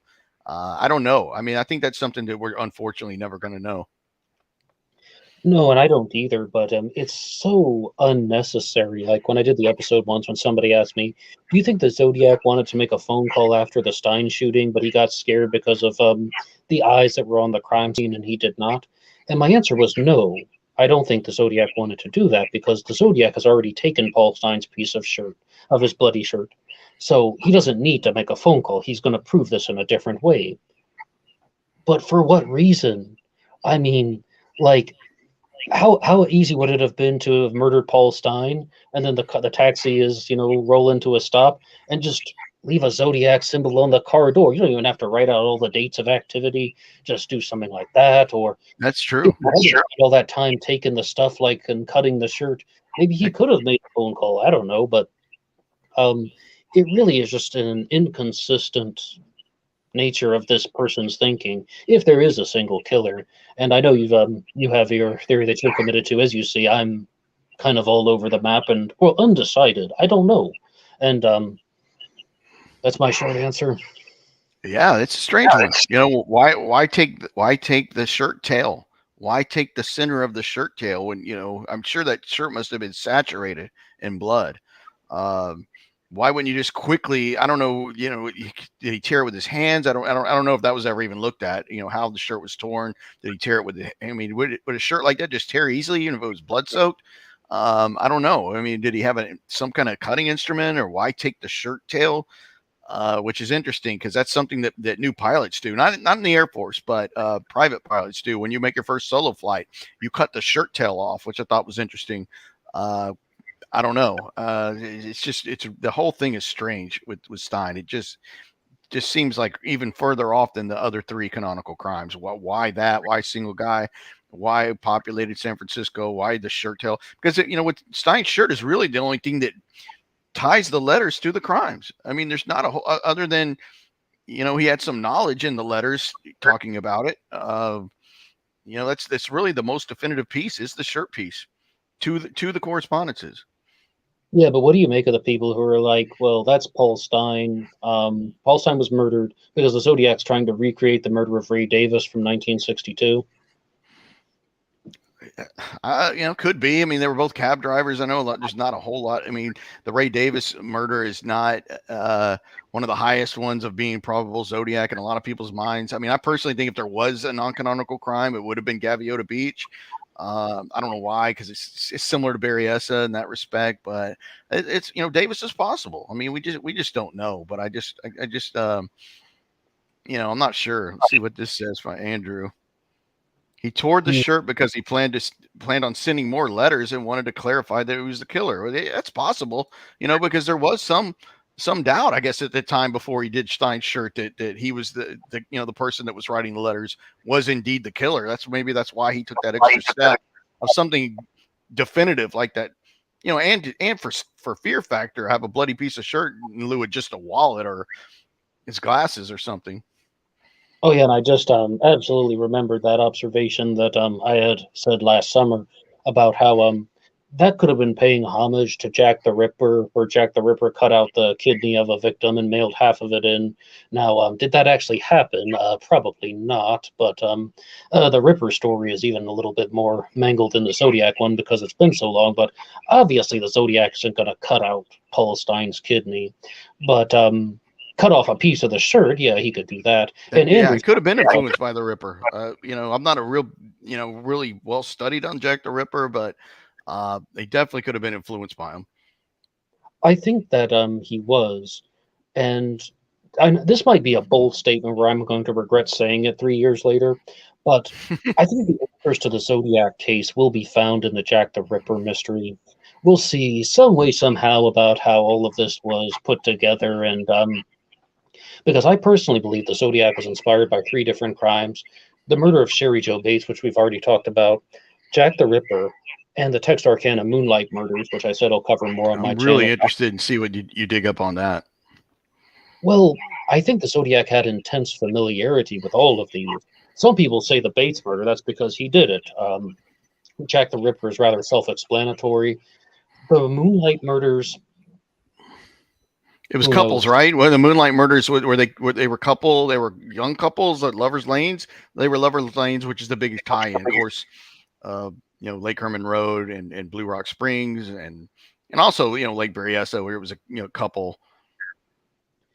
Right, and the killer deviates from the pattern for the final victims, and the killer wears a hood, a hooded serial killer who targets Lovers Lanes. Absolutely, that's like the Zodiac killer, and also the small time frames, because with the Zodiac, Jack the Ripper, and the Phantom Killer, they're all operating in less than a 12-month cycle. Jack the Ripper went from, October 31st of 1888 to November 9th of 1888.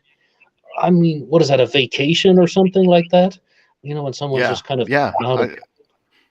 I do think there's probably some Ripper in there, because if you see some of the words that the Zodiac uses, and of course, I don't know if you see the thing that I did on the Agatha Christie book, the ABC Murders, he seemed to have a penchant for these English things, this English culture or authors. Of course, the Mikado is English in that time period. Agatha Christie is an English author, and there's a lot of tie-ins I found with the ABC Murders, and of course, that gets mentioned out of John Chaney's mouth. So that's when I went and looked at it and saw all these similarities between, somebody committing murders and naming themselves ABC like Zodiac did, naming himself, which is odd for a serial killer to name themselves. It's rare. Of course, Zodiac did that, and the character in ABC Murders gave himself a name. But he seems to be interested in this English culture, like the word clue. and some others. He did spell clue. It was spelled clue back then, not CLUE, but CLEW, like the Zodiac did. So he seems to have been influenced by this English authors, and just the culture in general, like from England. Somebody will say maybe his parents were from England. You could get into that. Who knows? But he seemed to like that kind of stuff. So, of course, the Ripper just plays right into what you would think he would be into. I mean, not just serial killers, but the whole old English thing. Well, it gets to a little bit more, even more detailed than that, because we don't know exactly what someone is thinking 50 years ago. But even like when these dates and times that people are sharing, I'm just some guy that reads stuff online, finds it here and there. But the story is that in 1931, a journalist named Frederick Best confessed to forging two of the Ripper letters, the Dear Boss letter and the Saucy Jack postcard. Right. Now, apparently, so says the wonderful internet, that was republished in 1966, that story of how Frederick Best fabricated these Jack the Ripper communications. 1966, 2 years before the Zodiac's first crime, at the time of the Bates murder. I mean, I don't have any dates in front of me. Was it before October 30th? Then this the Zodiac emerges in 68, takes credit for the crimes in 69. Is there some type of thing going on there when someone has been inspired to create some type of 20th century Jack the Ripper? I don't know. It's possible. Yeah, it's what it sounds like. Right, reminds me of that movie. Was it with Malcolm McDowell, Time After Time? Did you ever see that movie? No. Where you should check that out. You'd like that. It's where Jack the Ripper uses H.G. Wells' time machine, and he's transported in time from the Ripper days into modern day San Francisco and commits murders. He's Jack the Ripper, gets in H.G. Wells' time machine and transports himself into the future, and he starts killing people in modern day San Francisco. It's a great movie, a great concept. Is Malcolm McDowell playing the Ripper? Yes, I think. I think. I'm pretty sure he does. I think he is. It's been a while since I've seen it, but I think he is. I'm pretty sure he is the Ripper, using that. Oh, I like all the stuff, even the Halloween it's movie. Great. Clockwork Orange, all that stuff, right? So, yeah, I'll definitely keep a lookout for that one. But I do think, though, that it's always important to remember that the Zodiac is someone who is inspired by things, not just Jack the Ripper and the Phantom Killer, but think about all the stuff we talked about, Drew. The references to comic books and films and maybe British literature, Gilbert and Sullivan, the Mikado, and McDowell played H.G. Wells. I mean, she's right. Yeah, Patty's right. I can't remember who played Ripper though. I mean, he wasn't as well known as Malcolm McDowell, but yeah, I think Malcolm McDowell played H.G. Wells, and then he winds up going into the future to catch the Jack the Ripper in modern day San Francisco. But it's cool. Check that movie. I was always I loved movies with time travel, and that was one of the better ones. Well, that goes to show you, though, the Zodiac isn't a very original person, and the Zodiac isn't a very creative person either. That's why he's just ripping off all of these other people who've done things in a more, well, I don't know, more reasonable way than he has. So, I don't know about you, Drew. Have you sort of found that the Zodiac Killer is a little bit frustrating just based on how much of a jerk he was? And yeah, you have all that. You have all that taunting. You have all those weird phrases and people tracking down every phrase. Fiddle and fart. Where did that come from? And oh yeah, it's very frustrating. I mean, just like DB Cooper, it's a frustrating case, and I want to know. I mean, I'm one of these people that want to know. I don't, we'll find out like why, the motive later if you can, but let's just find the person. Yeah, but we had that comment from Patty Gimlin just a second ago. I may have told you this once, Patty, but Patty Gimlin has, of course, Bigfoot in the profile picture, and I just assumed that your name was Patty Gimlin, but of course that's a reference to the Patterson Gimlin film, and I've really been tempted to do more things about Bigfoot on my channel, but I have 2 episodes on that subject, but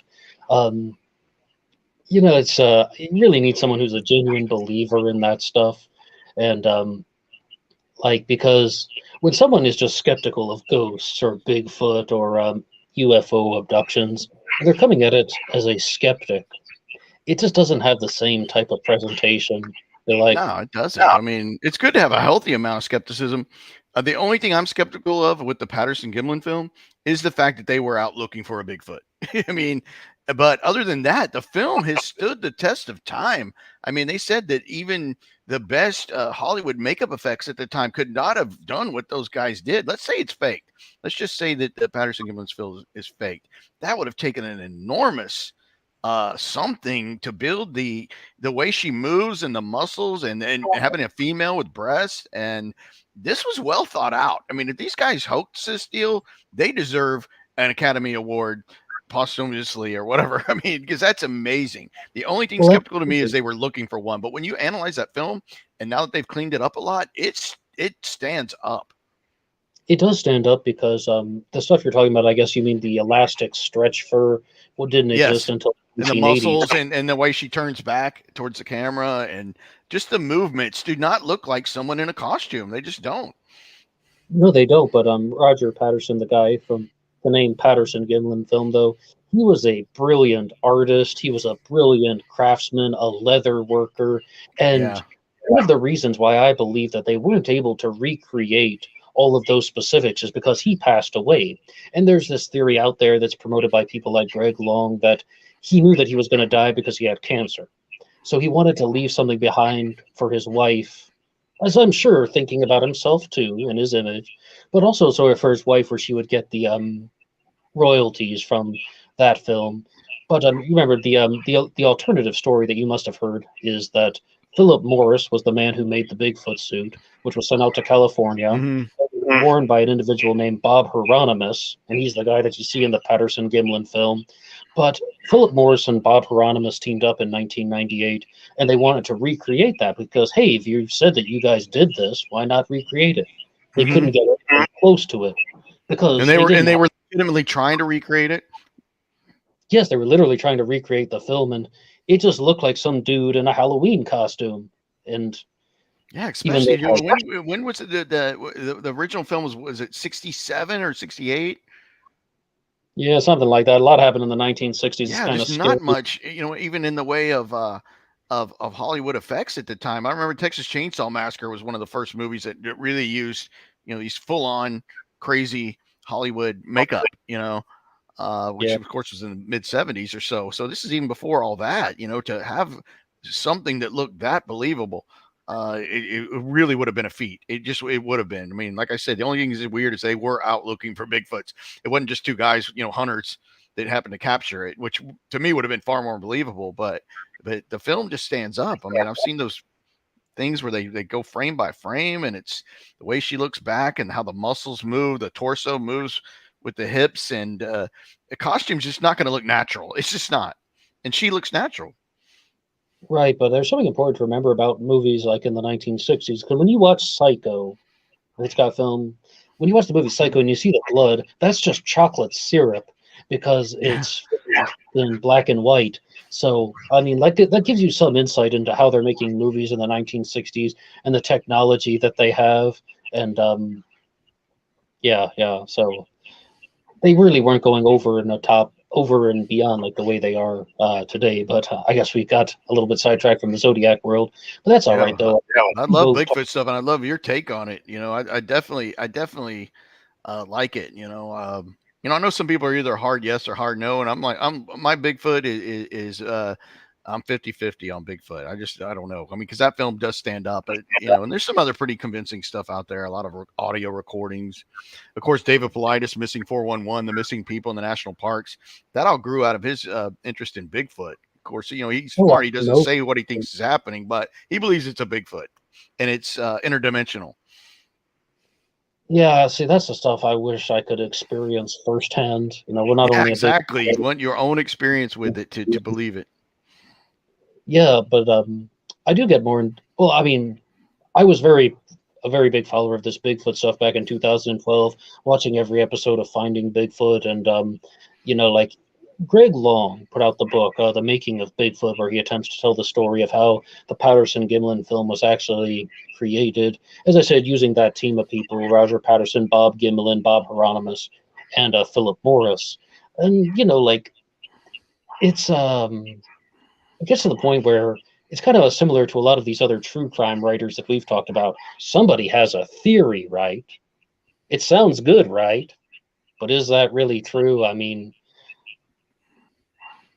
Yeah, I mean, with Patterson Gimlin, you would think someone over the years would have been tipped off, or like, hey, yeah, it was fake, we did it. Somebody coming forward, that for whatever reason, just yeah, it was fake, or either to make money or just to be honest about it. I mean, how could you keep that closed for through all the years and people they knew? How could you keep it a secret? well, the guy who wore the costume was named Bob Hieronymus, and he has come forward. Numerous, he's been trying for 25 years to get people to listen to him. Now, people simply just say, this guy's not telling the truth. He's just making it up because he wants attention. But, I mean, let's not kid ourselves. Those things happen too. And think about all the people who've come forward and said, my dad was the Zodiac killer. Oh yeah, yeah. Well, I how did think you of a do few. that? I was there when it happened. You got Hmm. Deborah Perez at the Stein murder and the Blue Rock Springs shooting, waiting in the car. Hey, I'm gonna be right back, honey. Okay, wait. Pop, pop, pop. I just heard these popping sounds. Oh yeah, but I also wrote the Melvin Belli letter and forgot. Well, I didn't know what it was. This is Hmm. the Zodiac speaking. Yeah, Yeah. exactly. How credible are they? I mean, With Deborah Perez, she's just a sad, strange little woman, to be honest. yeah, And I don't. she was debunked from I think from the first press conference. No one really no one really bought into it. Whereas Gary Stewart had all this stuff behind him, and got a lot more play. Of course, he had a good co-author there in Mustafa or whatever, but and got all that, got a big publisher behind him. So out of nowhere, boom, my dad was the Zodiac, and everybody's believing it. Of course, people that don't really know the case that well, but he got a long ride out of it. Well, I really wonder, Drew, about these people who are in the comments section and they're going along with some of these Zodiac theories, whether it's Gary Post or Gary Stewart in the other Gary direction. But with Earl Van Vest, that material was terrible. Yeah, it was just It, like you said, it was just a copy and paste from from Graysmith, right, or the police files from the police files. They literally just cut and pasted it and put Earl Van Best Jr. Is the name in there. I mean, just simple, you know, nothing that uh, held up. I mistakenly said on my channel that he's just taking Robert Graysmith's narrative and the Zodiac letters and then putting Earl Van Best's name into it. But what Susan Mustafa actually said in the FX documentary was that it wasn't Robert Graysmith's narrative and the letters; it was the case file. They went through the police reports, which have been made available to the public, and then they just put in Earl Van Best. And if anybody reads that crappy book, it's just like. And then Earl Van Best drove to Lake Berryessa. This time he decided to wear a hood. Then Earl Van Best stabbed the victims, and he wrote a message on the car door. That's the way the Zodiac parts go. 24 chapters in that book have nothing to do with the Zodiac killing. And it was Colonel Reb in the comment section who pointed out it was never designed to be a Zodiac book. I mean, it's No, a and I think it was just a little extra punch to get it out there. Because the story itself, people actually liked, about him becoming estranged from his father, and what was it, the soap, the what was it called, the soda pop murder or whatever it was, or the dating, because he was dating the other girl. There was some kind you of mean the story ice at the cream time. Sunday bride? Yes, Well, I yeah, think sure. people like that story. I loved that stuff. I loved hearing about Earl Van Best. It was such a well constructed narrative. Even going back to his childhood about how, he's on this family reunion and he gets into a dispute with certain family members and they ruin it for him. But yeah, I mean, even the ice cream romance and the Sunday Yeah, the bride ice cream romance. when Earl Van Best would wait for Judith Chandler to come off the school bus when she was 13 years old, and he would take her to Herbert's sherbet shop, and he's grooming her to go along with him. He's an abuser. Earl Van Best is a terrible person, but Oh Earl yeah, Van he's horrible. Paul Avery is the key. That's why. I like Playtime, man. I mean, Playtime's been around forever, and Playtime has like this. I think Playtime, you got like, he's like the Bruce Smith is to DB Cooper. He's got all these great people like wrapped into one. He's got Cheney, Allen, Avery, and kind of everybody kind of being, this huge orchestrated deal, which I kind of like. Playtime says, has some good stuff. I mean, he's all over the place, but I do like things that he says. If you could link Earl Van Best to Avery, that'd be interesting. It would. Well, I can ask Paul's daughter if she's ever heard of him, but I doubt she has. Avery's the one who wrote those articles about the Sunday Bride romance, and that's how I personally Oh, really? believe. I didn't even know that. Avery wrote those articles. Wow, I didn't Yes, know and I that. think he interviewed Earl Van Best in prison, and that's why I think that Gary Stewart or Susan Mustafa came up with this idea to sell a Zodiac book because there's Because this of the Paul Avery connection. because of the Avery connection. That's Wow, my I just didn't know it. I didn't know it. I didn't know that he wrote those. That's interesting. well, it was a nationwide scandal, so he wrote some of them, and But he did cover it. again at the end of the book. But because Playtime just left a comment, Playtime can correct us if we get this wrong. But now, Playtime, is your theory that the Zodiac murders were the result of the Dolly Day killings by the CIA?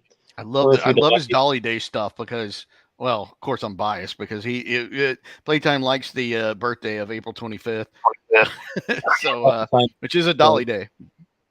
Right. Well, the thing about how the CIA divides the 12-month calendar into it's 13 months of 28 days, right? And the days that don't fit into that pattern are the Dolly days. They're left over. And Aver Lee is at the center of everything. Yes, he is. Paul Avery is at the center of everything. There's no You've said E a in lot. Averly though. Playtime. It's Averly. Is We that know what you right? meant. Wow, wow. The Zodiac spelling. Yeah, you mean on the Halloween card, right? Mm-hmm. Well, yeah, on the Pines card and the Halloween card.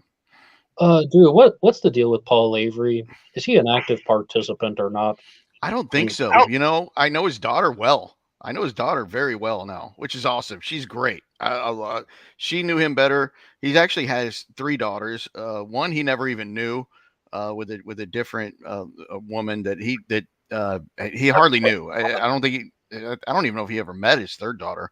Uh, but his first 2 out of both, Kristen is the one he knew the best. Kristen lived on his houseboat from 1970 during the summers. She would stay with her dad through all the 70s. She was living on his houseboat, and so she knew her dad really well.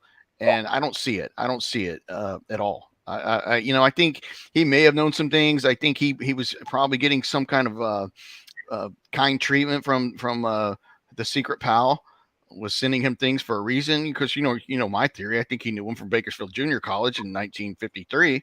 But I don't see him. I don't see him killing anybody. He never really made even a whole lot of money off of writing the articles. I mean, Graysmith's the one that went on to make a ton of money off of it because he had this golden goose named Don Chaney, bringing him the goods on Arthur Lee Allen. But Avery's just this kind of guy that liked to write, and he liked to steal people's lighters and stuff from him. I mean, he was just a character in himself, but this guy did not have any kind of any kind of murder in his blood whatsoever, or to even be a part of it that I can see. Right, and I certainly wasn't even insinuating that Paul Avery would have been a murderer, but some people think that the reason why the Zodiac Killer is writing letters to the papers is because getting the attention of Paul Avery, and he's pulling the strings behind the scenes, so to speak. Oh, Paul liked the Mikado. Yes, of course. I don't know if that's true. You know what? I'll text his daughter right now, and I'll ask her that. If I don't get it up on this show, I'll put it up on another one. But if he liked the Mikado, his daughter would have known it. I can tell you, she knew him well. Lived with him every summer. She knew her father really well. Her father even lived with her for a while when she was living in Mississippi. Later on. So if he liked the Mikado, his daughter's going to know it. That's all I know. But didn't you say that Paul Avery was involved with the production of the Mikado at Bakersfield Junior College, or? That's true. That's true. He wasn't, but his friends were. So yeah, he would have been definitely aware of that production because his friends were in it. Avery was actually in another production. Can't remember the name of it, but it was done on that same stage at Warren Auditorium 3 months before the Mikado's was on the same stage. So his friends were in that production of Mikado. Paul was not. Maybe he could have been like assisting in the back or something. There's no record of that, but a lot of his friends were into theater and were in that production. Actually, his best friend at the time from high school, from Burroughs High, was a guy named Jim Crutcher. Really talented guy. He played, he was a good actor, and he also played in like a little Dixieland jazz band. I think he played the trombone. He was a very talented trombone player. His name was Jim Crutcher, and he played the role of Nanky Poo, like one of the bigger roles in the Mikado. So Avery had big ties to that production. I don't know how much, if he liked it, the Mikado personally. I've never heard that other than his friends being in that production in '53 at Bakersfield Junior College. But I'll definitely ask his daughter if she's ever heard of him being into that, because I think she would know. Well, what's that title that he had at Bakersfield Junior College? The director of what? Director of Student Assemblies. Yeah, okay, that's what I was thinking. But does that was, like? I thought it was about organizing the theater and such, and amongst everything. No, actually, what it was they would have what they would call an assembly of all the students there. On Fridays was the day they did it, and it was around, sometime in the morning. Sometimes I think usually it was around 10 a.m. and they would have everybody come to the Warren Auditorium, which was a shared auditorium with Bakersfield High School, where Don Chaney went to high school. Bakersfield Junior College shared the campus at that time with Bakersfield High School, so the college was minuscule even compared to the high school, and they shared rooms that were left over from the high school. So it was literally just a little part of the high school cordoned off, and then they would share the same auditorium. Of course, after a big earthquake in mid '53, Bakersfield College was rebuilt further away. But when Chaney and Avery were there, it was shared campus with the high school. But Avery was the director of the student assemblies. They would meet on Fridays, and you didn't have to, it wasn't required that you would go to these, but a lot of people did, because he would get these acts from Los Angeles to come in, and they would like do acting, and they would do like musical acts, singers, magicians, stuff like that. I mean, sometimes it might be, a group there at the school putting on the performance, but a lot of times you get some good names coming in from LA that he would get. And so of course people would go see that. It was free. And Paul Avery would get up in front of the entire group there at Warren Auditorium and say, okay, hey, I'm Paul Avery. I'm director of student assemblies. Today we have blah, blah, blah guy from LA, and he's going to entertain you, and da, da, da, da, da. So you could not have gone to Bakersfield Junior College and not have known who Avery was. He was everywhere. He ran for class president in '52. He was a cheerleader for a while. And of course he wrote for the school newspaper, the Renegade Rip. Couldn't miss the guy. He was all over that little tiny campus. You could not have missed him. You could not have gone to that junior college and not have known who he was. It would have been impossible. So somebody like Don is going to remember. You're going to remember him without a doubt. There's no way. You could not have gone there even on a part-time basis and not have run into Avery. Ran for class president. He lost in '52. And then in '53, he becomes director of student assemblies, cheerleader, writer for the Rip. He's everywhere. I mean, he's everywhere. He's in this top group of guys that are kind of, I guess you would call, popular clique. One of the guys I actually got to talk to a long time on the phone, who a guy named Clifford Groth. And strangely enough, Groth was a good friend. Didn't know Chaney, couldn't remember him. He was a grade ahead of him at Bakersfield High, and then he went to Bakersfield Junior College. But interesting thing about Clifford, whose nickname was Skip, he was really close to Paul Stine, which was just a small world kind of thing. Cause of course I brought up Zodiac to him, and he said, I knew Paul Stine well. And I was like, oh man, you got my attention. He goes, yeah, I was his professor at Fresno State. Like, he was teaching some newspaper guys that were going to Fresno State when Paul was there. So he knew Paul Stine well, and just said he was the nicest, sweetest guy he'd ever met in his life. And remember, when Stine was killed, he said he wanted revenge on the Zodiac, because he just said Paul Stine was just everything you thought he was, just a good guy. So it was sad. Well, it really goes to show you about how small California is. It is a very small world. A recent podcast on how he actually met Nancy Slover because somebody knew both Arthur Lee Allen and Nancy Slover, completely unconnected to the Zodiac case. And the prime suspect, and then you also know the dispatcher who talked to the Zodiac. And I mean, all of these people cross paths at some point. They're all sort of intertwined. I mean, and I don't know, what do they call that? Synchronicities or whatever. Yeah, there's going to be coincidences like that for sure. And I just don't think some of mine are a little more out of the realm of synchronicities. When you talk about a guy that has a relative with the last name Paradise, with that spelling, that's 1 out of a million. 1 out of a million. It is no coincidence, and that's no synchronicity. 1 out of a million, the commonality of that last name is a surname. 1 out of a million in 1971 or 1970. I've looked at every phone book in San Francisco of the whole city of San Francisco for a 4-year period starting at 68, 69, 70, 71. There's not one person in that phone book with the last name Paradise with that spelling. That's how rare that is as a name. And Cheney's got a relative with that last name, his grandfather's first cousin, who was really wealthy, very wealthy person, whose husband was a famous architect. There's no way that is no synchronicity. That is a stunning coincidence. If that has nothing to do with these crimes, I'll be dumbfounded, because that's like the roulette wheel with the ball landing on double green zeros 10 times in a row, in my opinion, as far as statistics go. Yes, but now I know you will have to guess a little bit. Why do you think Don would have chosen to incorporate that name from his family tree into the Zodiac communications? Not once, but every time. The word paradise. Why Because use that? that's an easy answer, Ned. That's very easy for me, because he never could have seen a world where the technology would have been there to find it, because it was separate enough. This is his grandfather's first cousin. Back in his day when he was doing this, there was no census records online. To find that, you would have to have gone to a courthouse and taken weeks, or digging through old dusty files that burned sometime in 19 whenever. He was confident enough that no one would ever find it. He would have never envisioned a world where I could go to the internet and just bump into that, because I wasn't even digging that heavy and I found it. And he could have never envisioned a world that someone would have found it. That's why he thought that was a safe bet, that no one would ever find it. That's my opinion. And of course, his mother's maiden name is Fryer. Of course, Zodiac liked to go cruising Friday night, F-R-Y. His mother's Fryer. Actually, Playtime's the first one that pointed that out to me after I found Paradise. So, there's just a lot of that stuff. I think he honestly, he was taunting. He was putting these little things in there because he probably felt confident no one would ever find him. Yes, but those are some very good points about similarities in Don's life compared to the Zodiac's life. Have you looked at ever just like trying to get his DNA tested, or handwriting, or palm print, fingerprints? Have you? Apparently, they looked at his fingerprints according to Bauer. Bauer couldn't remember them ever taking the DNA. Of course, I just assumed that they did.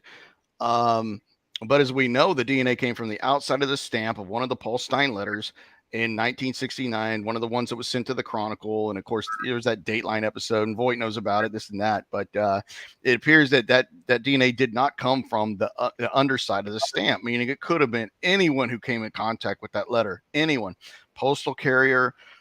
It's weak DNA. It's 4 out of 9 markers, so you can't identify. You can't do genetic genealogy on it. You can't. It's too weak. But supposedly they could rule suspects out on it.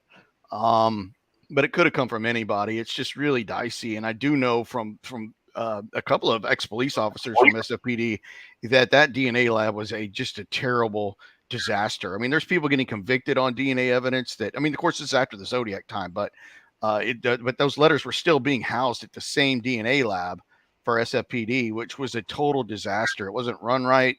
The evidence wasn't kept well. Anyone could have come in contact with it. It's just, I would not hang my hat on that DNA for anybody, not just to keep someone in play or not, because it is what it is. But that DNA it's terrible. It could have been anybody's, and it's weak. It's not definitive at all. Fingerprints, supposedly they tested his, but do they really have Zodiac's fingerprints? I mean, some people will come down hard. Oh, it's got to be his fingerprints on the Stein cab. They were latent blood and blah blah blah. The kids across the street saw him wiping down the cab. They have to be.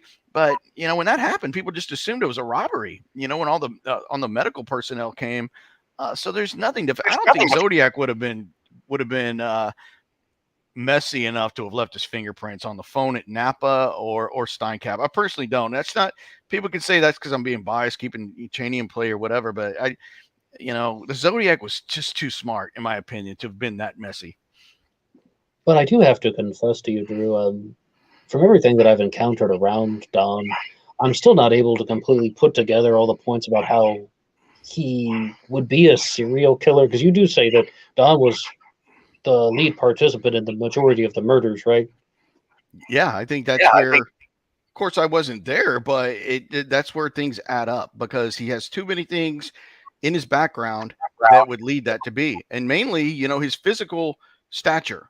That's one thing. Tie him to the Stein murder. What did Donald Fouke say? He said barrel chested. How many guys are truly barrel chested? There's the word stocky, and then there's barrel chested. And I like to use, Alex Jones. That guy's a good example of what barrel chested is, and that's what Don Chaney was. He was naturally had this barrely chest. He had that. He matched that description at Lake Berryessa.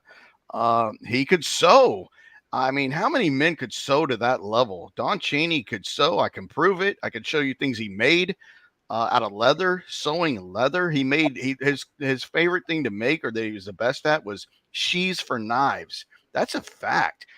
When you look at Berryessa, you have that symmetrical cross circle that Brian Hartnell said was done with care, that looked like it was sewn. You have what looked like a custom sheath for a foot-long knife on his left hip. There's just too many things in Don's background that fit the Zodiac, in addition to being a big game hunter. And of course, you have the 408, like killing game in the forest. It's it's funner to hunt man. All this, it's a hunting reference. The cross circle would appeal to a hunter, as a scope. Don was an avid big game hunter. He would hunt for days out in the woods. I mean, not just go out for a few hours. This guy was gone for days in the woods, hunting big game, gutting animals, eating them, cooking them. I don't know any other suspects that had that level of hunting, sewing ability. You're talking about, we talked about the stuff with the Z-32 and navigation. Of course, he was trained as an Air Force navigator. He's going to be able to do that all day long. Celestial navigation training, Michael Cole. Chaney had that. It was called Night Cell at Harlingen. His handwriting. Look at what he wrote to Voight. He misspells the word victim like the Zodiac did. Don made the honor roll every semester at Bakersfield High School. You think he didn't know how to spell the word victim? And he's going to misspell it to the letter to Voight? Something's going on there. He can spell. Why does he misspell a word that the Zodiac misspelled, albeit a different way? But they both misspelled the word victim. He can spell. Trust me. Well, yes, absolutely. And to be honest, I think the Zodiac Killer could also spell, and all those misspellings yes, he can spell. He did that because Arthur Lee Allen did it. That's why, my opinion. Yeah. I mean, that really is quite possible. But I mean, it definitely looks like those are things that someone knew exactly what they were doing. Or like when a word is crossed out and then another word is, I am much better. No, cross out the B and the E and then write, I am smarter. Like, I think all of that is definitely done on purpose. He spelled some words. Zodiac spelled a lot of words correctly that weren't that easy to spell. That's a fact. And then he would misspell stuff that was obvious. Victim, you name it. I mean, so people should at least draw. You don't have to agree with me, people out there, or not. But one things that I will hang my hat on, or things like that. The spelling mistakes were intentional. Two, I think it was inspired by the wristwatch. Any way you look at it. And one of the big ones I'll hang my hat on is the Zodiac Killer could draft. He could draft. He could use a pen with a nib on it and could make strokes thicker or thinner. This is something the Zodiac could do. I would go in 100% of it. Forget Chaney or whoever the suspect is. If it has ever found out distinctively or for a fact who the Zodiac Killer was, you will find that they had a drafting ability. They knew how to use an engineer set of pens or a draftsman set of pens that had what's called nibs on them, where he could draw thicker or thinner strokes. This is obvious to a lot of graphic designers. I know one that follows me, who's a graphic artist, said this is plain to me when I look at the Zodiac letters and some of the drawings that this guy was a draftsman. There's probably more than one or two suspects that could draft, but that's you're really lowering the amount of people that could qualify as Zodiac when you get into some of these things, and you can narrow it down. The Zodiac Killer could draft. There's no doubt he was trained how to do that. Well, I mean, that's all some fascinating stuff, but it is a shame, though, about the DNA, because I was hoping that we would be able to do the genetic genealogy, not like we personally, but the authorities. Oh, yeah, like Golden State. Yeah, like the Golden State Killer, like the I-65 killer, who was just identified. And I don't know if the case will be solved that way, but there could be some other forensic material. Maybe the bindings, because now they have these labs that are so cutting edge. Ortham, I think that's here in the Woodlands, Texas, or you have Parabon Labs. Some of the, there's one in Virginia. I think there's 3 or 4 that really do that high grade touch DNA, I think, on stuff that's really difficult to get samples from, and that's definitely starting to solve some really old cold cases. But if they can get DNA from the Bates had to die letters, then you'd think they must have something from the Zodiac killer. All those communications. Maybe they do. I mean, what is this one that Voight talked about how I don't know if that's true or not, but they said that there was a new sample, but it couldn't have been from the killer. They know. How would they know that unless you could tell the race and it was African American person, which we know the Zodiac was white because of the witnesses, or a female, right? What else could it be? Oh, I don't know. Maybe someone who's like it's just another different race as well. Someone who's Chinese or something. But yeah, but you said that, a different race. Oh yeah, but one other thing that Tom Voight did share with me was that the authorities will always have more info than they're making available to the general public. True. And they'll have reasons that, I mean, I knew nothing about how they were going to reveal that the Bates letter writer was a hoaxer. But that is important to remember, that there are people out there who make stuff up, who send in these letters trying to pretend to be somebody else, or they just do nasty pranks. Because those letters, Bates had to die, there will be more. That's not saying I'm the killer. It says Bates had to die. It's alluding to it, right? But it doesn't say I killed Sherry Joe Bates at 10:31 p.m. on October Halloween Eve, or yeah. So, but that happens though. I mean, people are liars, and they are. It's strange. I mean, there's really no. We talked a little bit about it with Chris Kyle. Why would Chris Kyle lie about these strange things that like Jesse Ventura or the Superdome, like shooting the looters off the roof of the Superdome, which we know never happened? Why would a guy like Chris Kyle, who's already the most celebrated, highest kill ratio sniper guy of all time, the Devil of Ramadi, which is all true, and all these, he's got enough there that he could brag about if it's an ego deal. Why would a guy like him just make this shit up? I mean, there's just never really any clear indication of why some people just make things up. It might not be financially motivated or ego.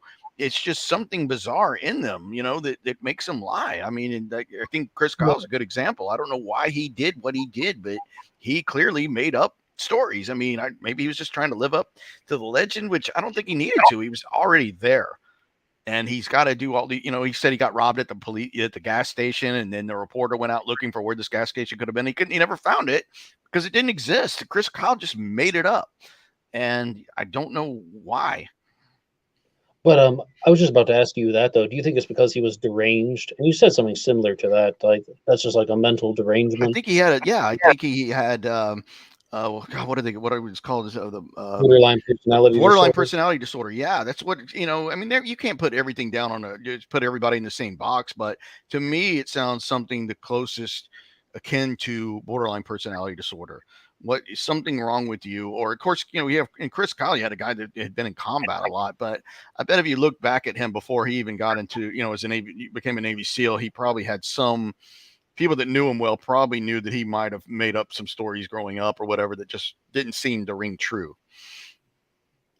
Yeah. So that's what I wonder about Don Chaney, because you talk a lot about him and what exactly was going on with him, because he doesn't give away the telltale signs of mental instability. No, the Zodiac could not have been mentally. I mean, I don't think that the Zodiac. It's like I think in Korsgaard's book it says this. I think it's Korsgaard's book where it says he was mentally organized.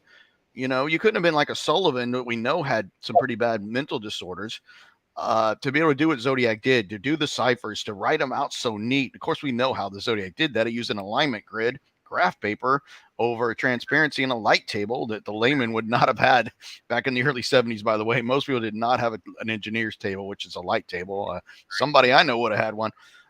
But you had to have been mentally organized not to get caught, to do the ciphers, to do the mailings and go undetected. This is somebody it didn't have to be a genius, but you definitely had to have been very unlazy, very unlazy. So I'd say the opposite of a lazy person. I mean, you had to have been on your game and somebody that was organized, very organized and detailed. If you look at the ciphers, there's a lot of detail, how neat the symbols are written. This is somebody that's used to writing and doing things in detail, and that's going to be in their profession at some level. It's not a dishwasher like Ross Sullivan. For me, a mechanical engineer fits the bill. It's just so neat. Somebody that's using doing detailed work in a basement or wherever on a light table. This is somebody that's using doing tedious. Being the Zodiac was tedious, and most people are just not tedious. They're not. They have the propensity to get tired. They'll get fatigued. But this is somebody that's used to doing tedious work with their hand, like an artist. Even Graysmith speculated as an artist himself, like you could be looking for an artist. I know we talked about that, but this is somebody that had some artistic ability and could draft. Oh, yes, but when it comes to the concept of mental illness, there are other Zodiac suspects out there who were not only mentally ill, but even schizophrenics, such as Ted Kaczynski and Richard Gaikowski as well. I know two people that you don't think too highly of. First, Steve Allen, two of my favorite YouTubers. Hey, thanks, Yeah, Steve. I love Steve. Steve's awesome. But to be honest, Drew, somebody like Ted Kaczynski, the Unabomber and Zodiac killer suspect, goes against a lot of what you just said about being, well, not mentally organized because he's mentally ill. I mean, Kaczynski was the Unabomber. He did those crimes that were very cold, methodical, and calculating, but he was also a schizophrenic. How do you reconcile all of that? Oh, that's true. I mean, he's a good. But if you get somebody against it, I mean, somebody like him, or even a Gareth Penn, they're almost too into that field, because these guys. One thing I have to give Void credit once in a while, unfortunately, but one thing he said about the Zodiac is he did have a sense of humor in a way. It might have been a little dark and twisted, but the Zodiac had a sense of humor. Gareth Penn did not. Ted Kaczynski did not. He did not have a sense of humor. Of course, Kaczynski or Penn could have had the ability to do the ciphers, no doubt. But the Zodiac did have a certain sense of humor in a dark way, and these bigger experiences, fiddle and fart and stuff like that. I could never see Kaczynski using a phrase like that. But yeah, you'd have to be mentally ill to, I guess, at some level, because it's not normal to kill people. It's not normal. Let's just say, look at this, Ned. Let's just say Cheney wanted revenge on Allen for whatever. We won't get into that. Let's just say he wanted revenge on Allen. He was pissed at Allen, so he waits a minimum of a year and a half, really 2.5 years after his last encounter with Allen. If you remember, he changed his timeline. Big deal. To just get revenge on Arthur Lee Allen. Is it mentally normal to, if you want to get revenge on a buddy, to accuse him of being a serial killer, where the guy you accused was so interesting to the police, it totally took the investigation of finding the real killer via O.J. Simpson in a totally different direction? Would that be something a normal person thinking normally would do, accusing their friend of being the killer?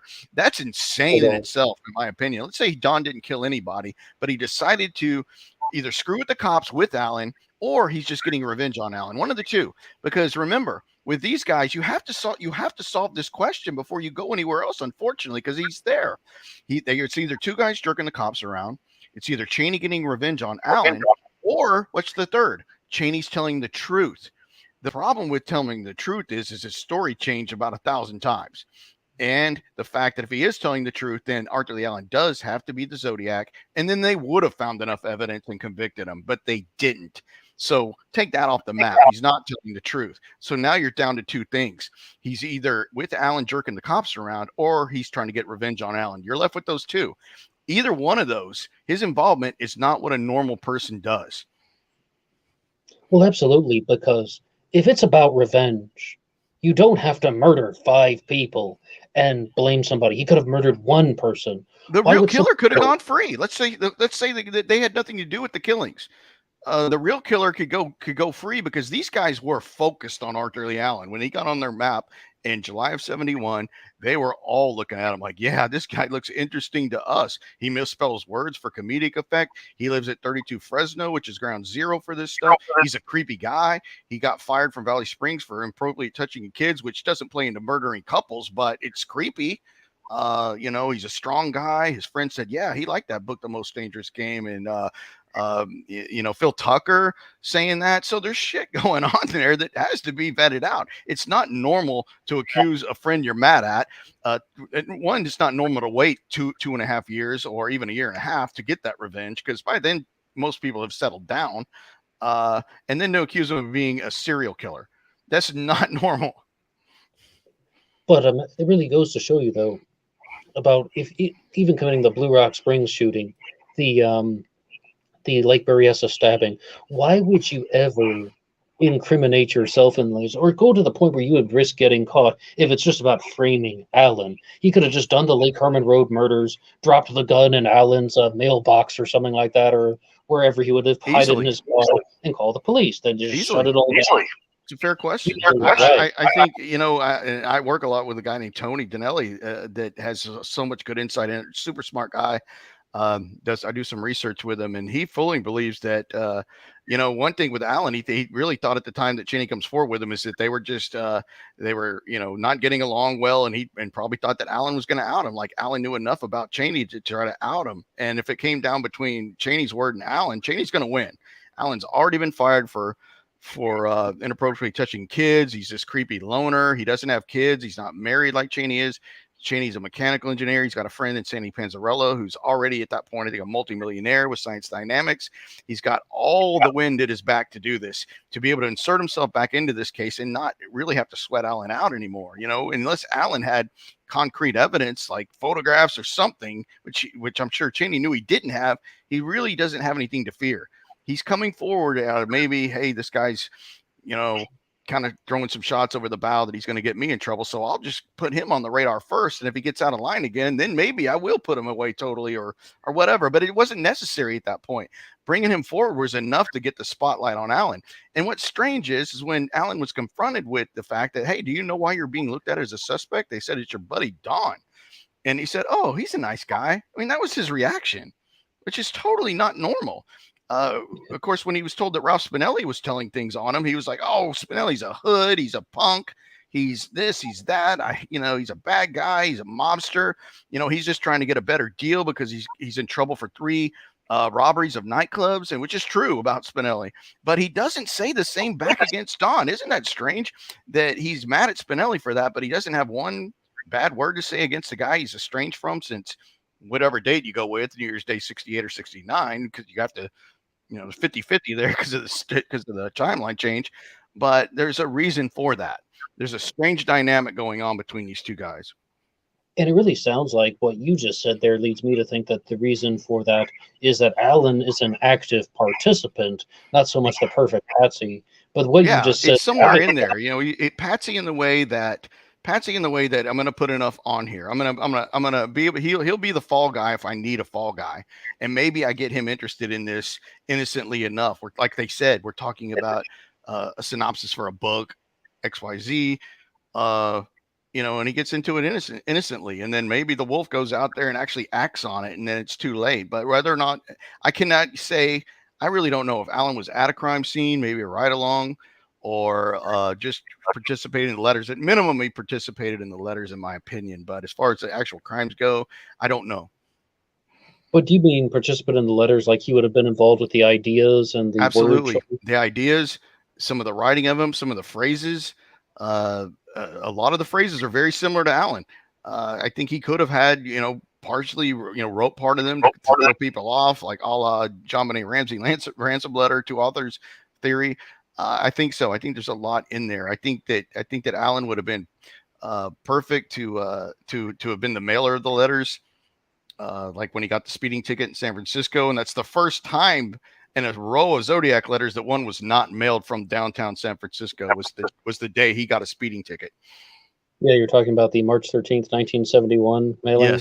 Yes, that's just a really strange thing that he gets a speeding ticket on the first day that the letter's not sent from there. He goes out to Pleasanton and mails it further out.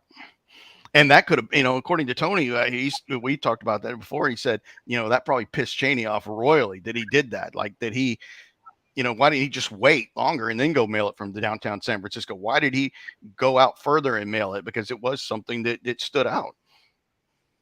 Oh, yes, absolutely. I mean, if that's your plan, then that's not the best thing. I mean, you could, as you said, do it in the evening, do it tomorrow. The fact that you, oh, yeah, I got this traffic ticket. Now you drive, well, it's 40 minutes, right, from that location to Pleasanton, right? Mm-hmm. So southeast, I think. Yeah. Now, you just brought up the Ramsey case, though, we could probably talk for hours about that. And there are some people out there who think that Jean-Benet Ramsey was also killed by the Zodiac killer. People like David Gold and Edward Edwards. John Cameron, the guy who promotes Edward Edwards as a Zodiac suspect. And I'm hoping to do something more about them on BBOR to talk about how these guys are just making up these wild theories. David Gold, not so much, but people like John Cameron, to a certain extent, people like Ann Penn, who are connecting the Zodiac killer to every crime under the sun. Dominate Golden State. Yes, I mean, I don't know if Ann Penn. I don't think Ann Penn has actually accused the Golden State killer of the No, Jean-Benet case. I think she's just Golden State and Zodiac. Well, she accuses him of about 200 murders, and John Cameron says that Edward Edwards was the Zodiac. And Drew, you still with me? Well, John Cameron accuses Edward Edwards of being the Zodiac killer, but then goes on to say that he committed 660 murders, including the murder of Jean-Benet Ramsey. And I just want to know, what's the thought process? It's almost like people aren't even thinking about the crimes at that point. Instead, they are thinking about this as just a game. It's like collecting comic books amongst. That's what I think about. They're like kids who are collecting comic books. And you got somebody like Ann Penn. Oh yeah, I have 200 editions of Spider-Man. And then somebody like John Cameron is like, I have 660 issues of Spider-Man comics. So that just sounds so weird and dehumanizing. We may have lost Drew, though, so is this just me here? Maybe someone can signal along if everything is okay, and maybe Drew will come back. But I'm definitely okay chilling with you guys for a while, if everybody can hear me. You there, Ned? Like Drew is back on. You there? Yeah, I am. Can you hear me? You hear me? Yeah. You good?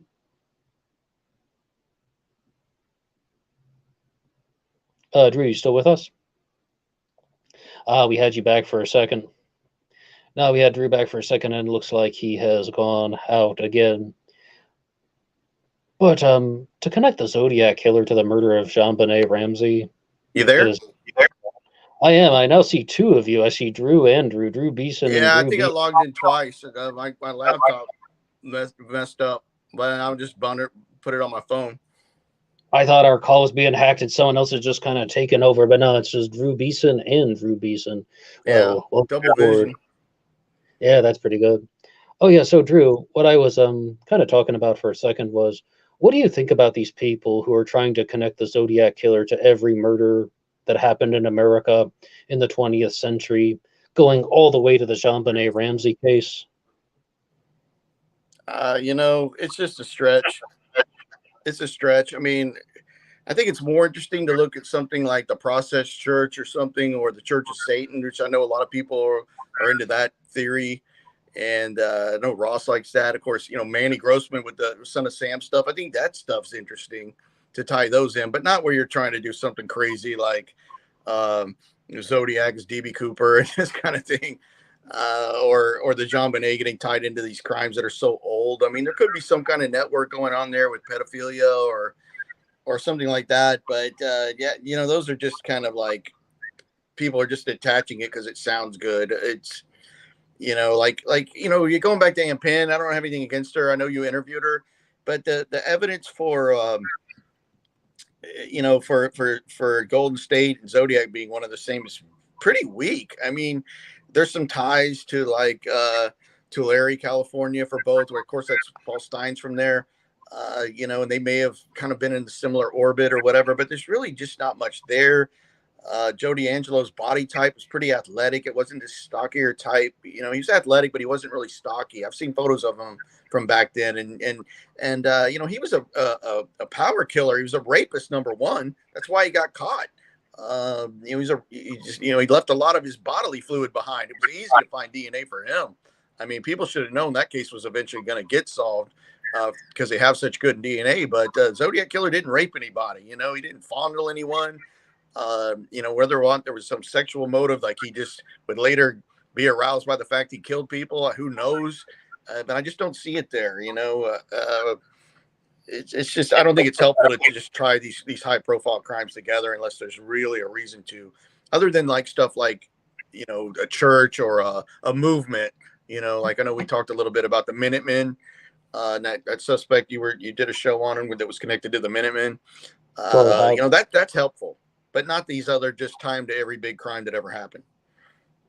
Yeah, but with the whole Minutemen connection, if we are going to get on that for a second, I also think that that's a little bit too much of a stretch, because with the Zodiac, all I'm seeing is I, me.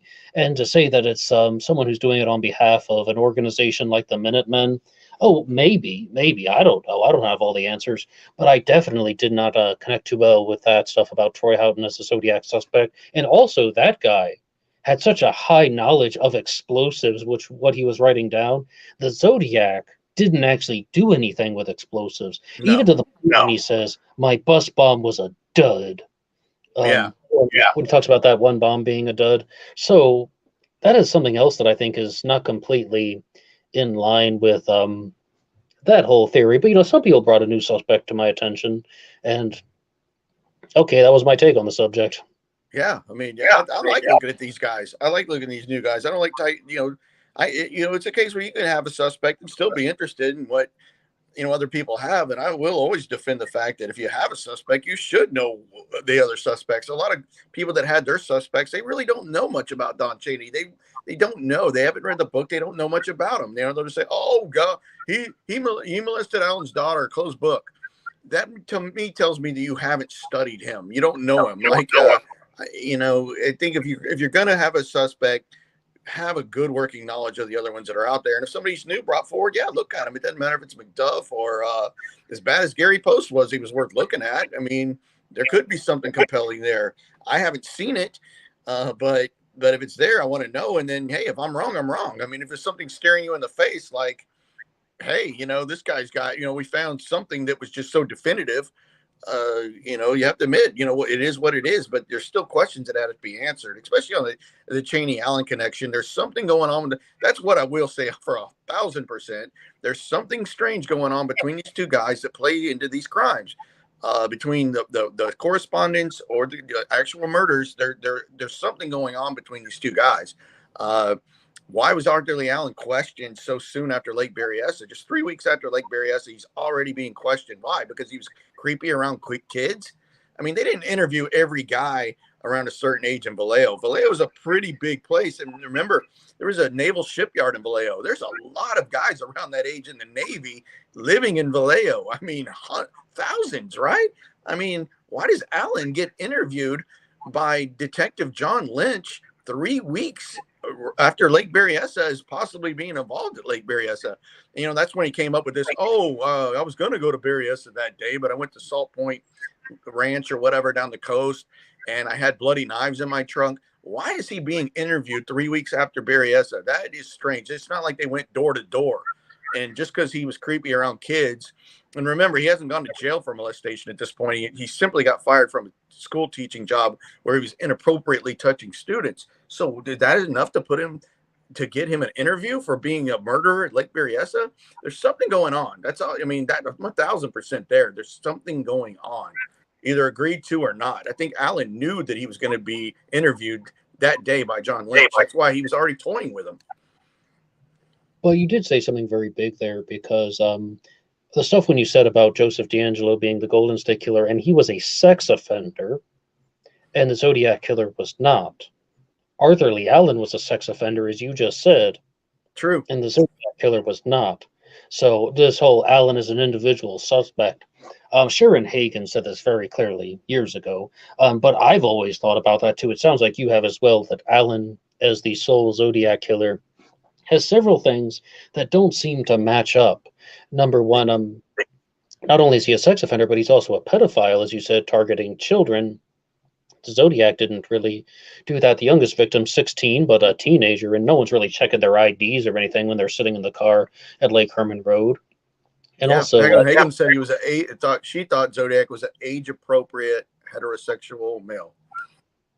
I also think the Zodiac was heterosexual, because I don't see an ounce of evidence to show that the Zodiac was actually attracted to men. This whole oh, he's a closeted gay man who wants to get revenge on people because he can't live a heterosexual life. And that ties into a lot of people like William Joseph Grant or Richard Gaikowski and all of those suspects who are, those are bisexuals. Arthur Lee Allen was a bisexual, right? Well, they claimed he was interested in women. He never really dated. There was no girlfriend anyone ever knew about.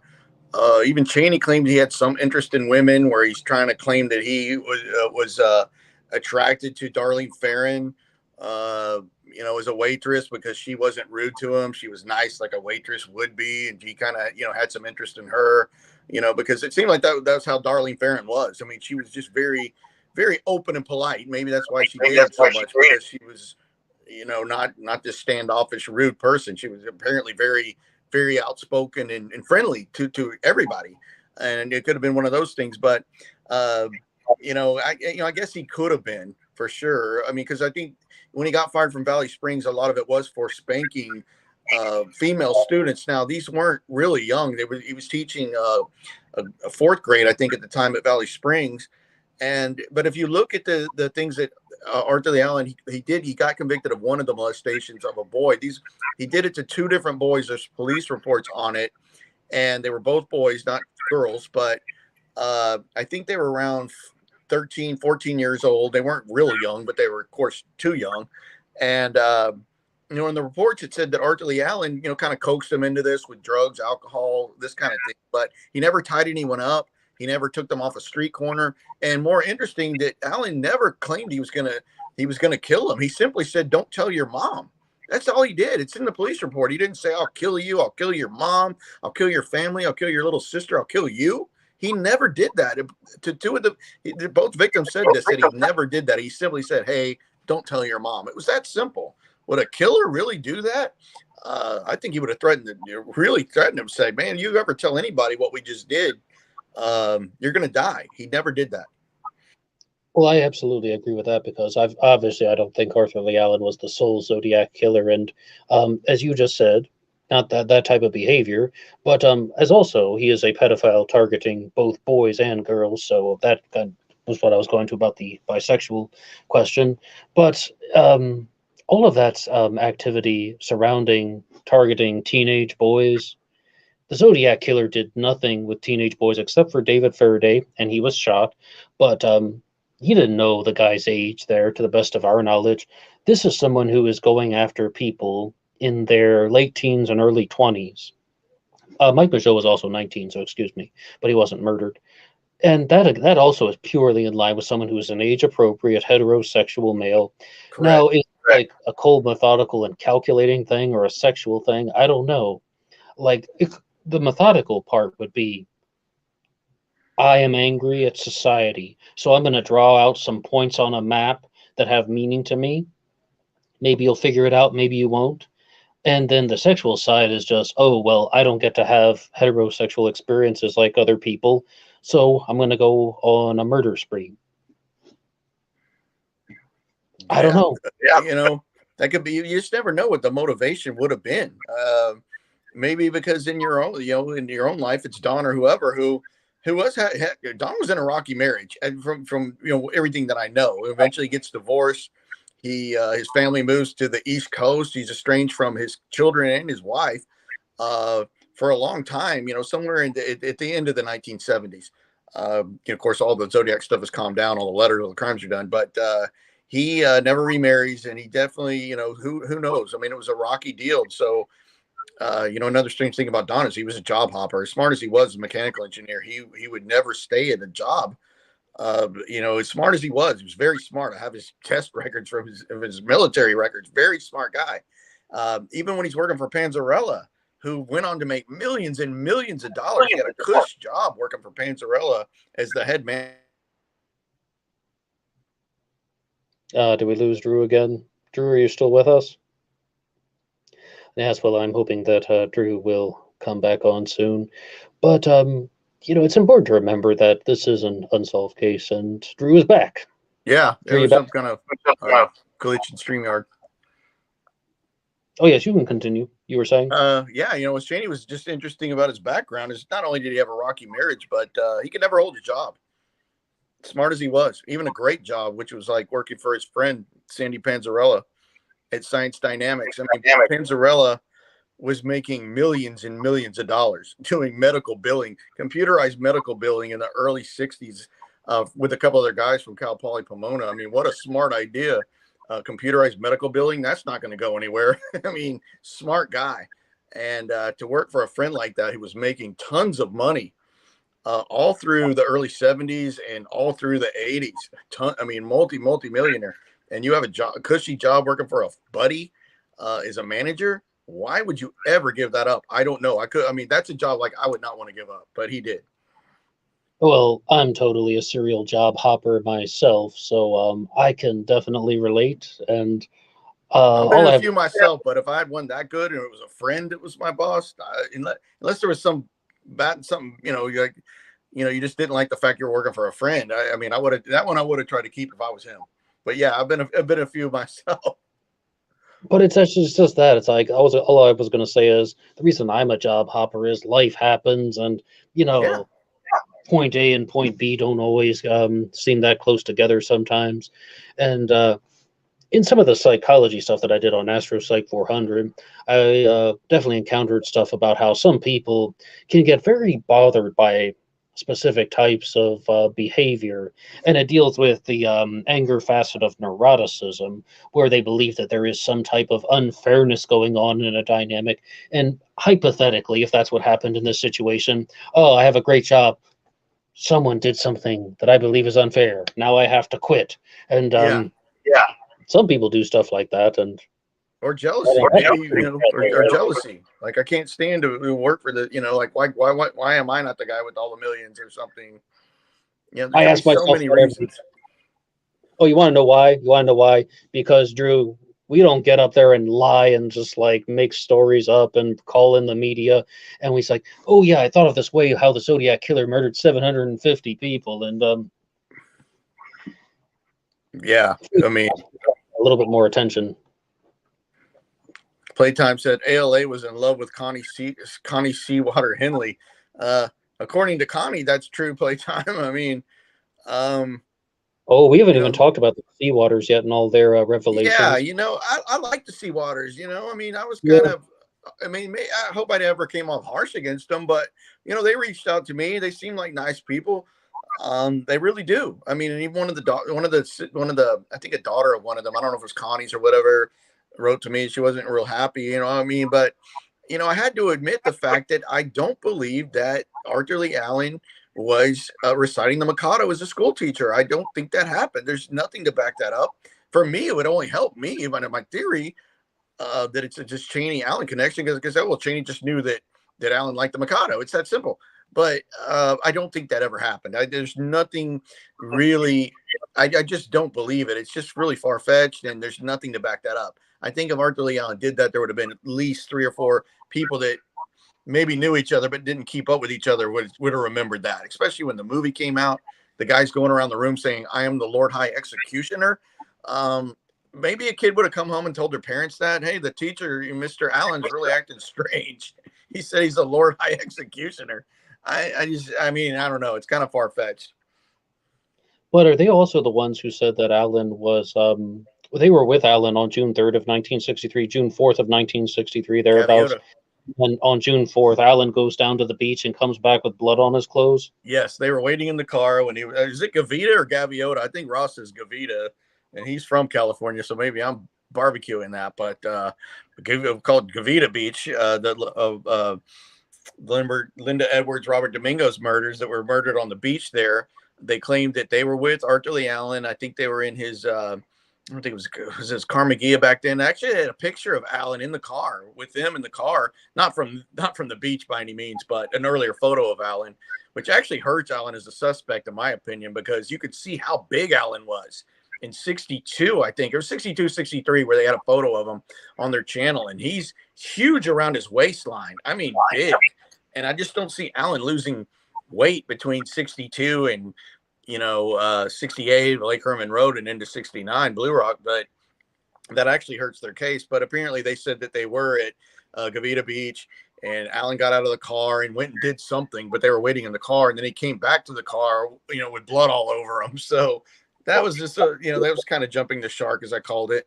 And I don't think they like that, but I'm just calling it like I see it. That was kind of hard to swallow.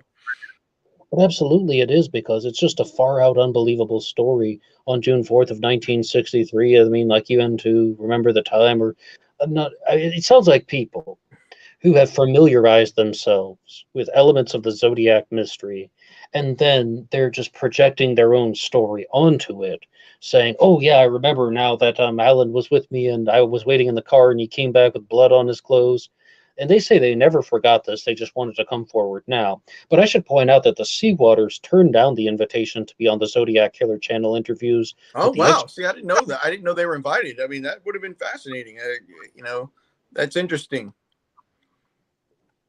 Must be me, right? Must be me. They're just no, you're the most inviting guy ever, and you're fair. You're very fair. I think that's a big part of your success in your channel. You're very fair.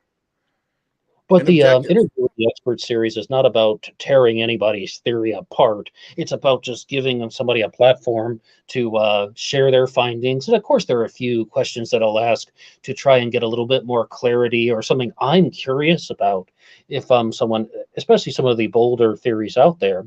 But I'm definitely not going to try and just prove somebody wrong, or I would even just say, hey, you're a liar about June 4th of 1963. Well, I mean, firstly, I don't know if they are lying. I don't believe that it's true, but I don't know if they're lying. There could be some other reason going on, and I'm just uncertain. But they didn't want to do it, though, so that's on them. And yeah, that's strange. I mean, I would have loved to have seen it, and I don't have anything, I like them. They reached out to me, and I was like, okay, that's fair enough. I'm like, I won't talk about it anymore. But if people ask me, do I think that Alan did that, or do I think Arthur Lee Allen confessed to Dave Seawater? No, I don't think he did. I mean, why would he confess to Seawater? Why wouldn't he confess to Glenn Reinhardt or anyone else? Or I just don't understand that. The confession just wouldn't make any sense to me. And remember, when Arthur Lee Allen died, right before he died, he was trying to clear his name big time. I mean, he had passed the earlier polygraph when he was at Atascadero.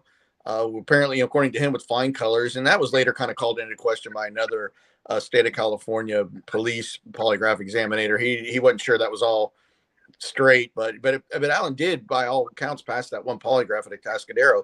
So before he died, he wanted to take another polygraph, and I think he lied about something regarding an earlier polygraph. But apparently, when he died, on his printer in his room in the basement at 32 Fresno, we're some paperwork to get the ball rolling on another polygraph.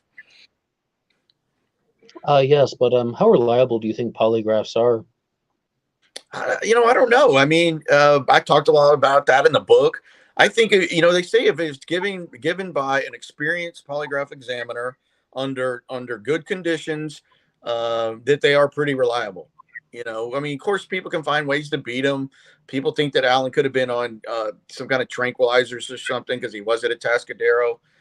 I totally agree with them not being admissible in court because they can be beat, and it doesn't always mean you're lying. But I think if it's given by a good examiner and the right questions are asked, I think it's a good indicator that there's more there to look at, in my opinion. Of course, Don Chaney failed a polygraph test and did not pass it for whatever reason. And before the first polygraph Chaney was going to be given in Tacoma, Washington by Bauer, he got heavily drunk the day before the test. I mean, he knew he was going to have this test the next day, and he chose to get hammered drunk as to be so hungover the next day that they had to reschedule that test. Why would he do that? Why, knowing you had a polygraph the next day to clear yourself in the Zodiac crimes, you're going to get drunk the day before, knowing this is coming? He's hiding something. What is he hiding? He's either hiding the fact that him and Alan did it to jerk the cops around, or he's the killer, or something else, because he doesn't leave you with other options. I mean, why did he do that? And then, of course, he retook the test, and it was still inconclusive, meaning he did not pass. Yeah, so I mean, with lie detectors, so I said a lot of this on BBOR, but in case anyone didn't hear, I definitely think that I put a lot more weight on them than the average person. Should they be admissible in court? No, because you said people could beat them, but also, even if you have a test that's like a 97% chance accuracy, that means it's not perfect. And I wouldn't want someone to be convicted because of that reason alone for something that could deal with a murder case where they could be getting the death penalty or life in prison if that was the thing that swayed the jury. And Right. it's an That's why I agree with the non-admissibility. not admissibility, right? But like for something like a TV show that's actually trying to get the truth about things,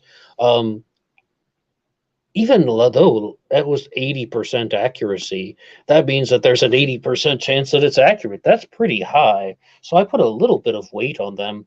And there's some things about how in the 1980s polygraph tests were 80% accurate. Now they're more accurate. But I'm not sure about the 70s on those things. But yeah, so I think that they're just a little bit more reliable than people are giving them credit for.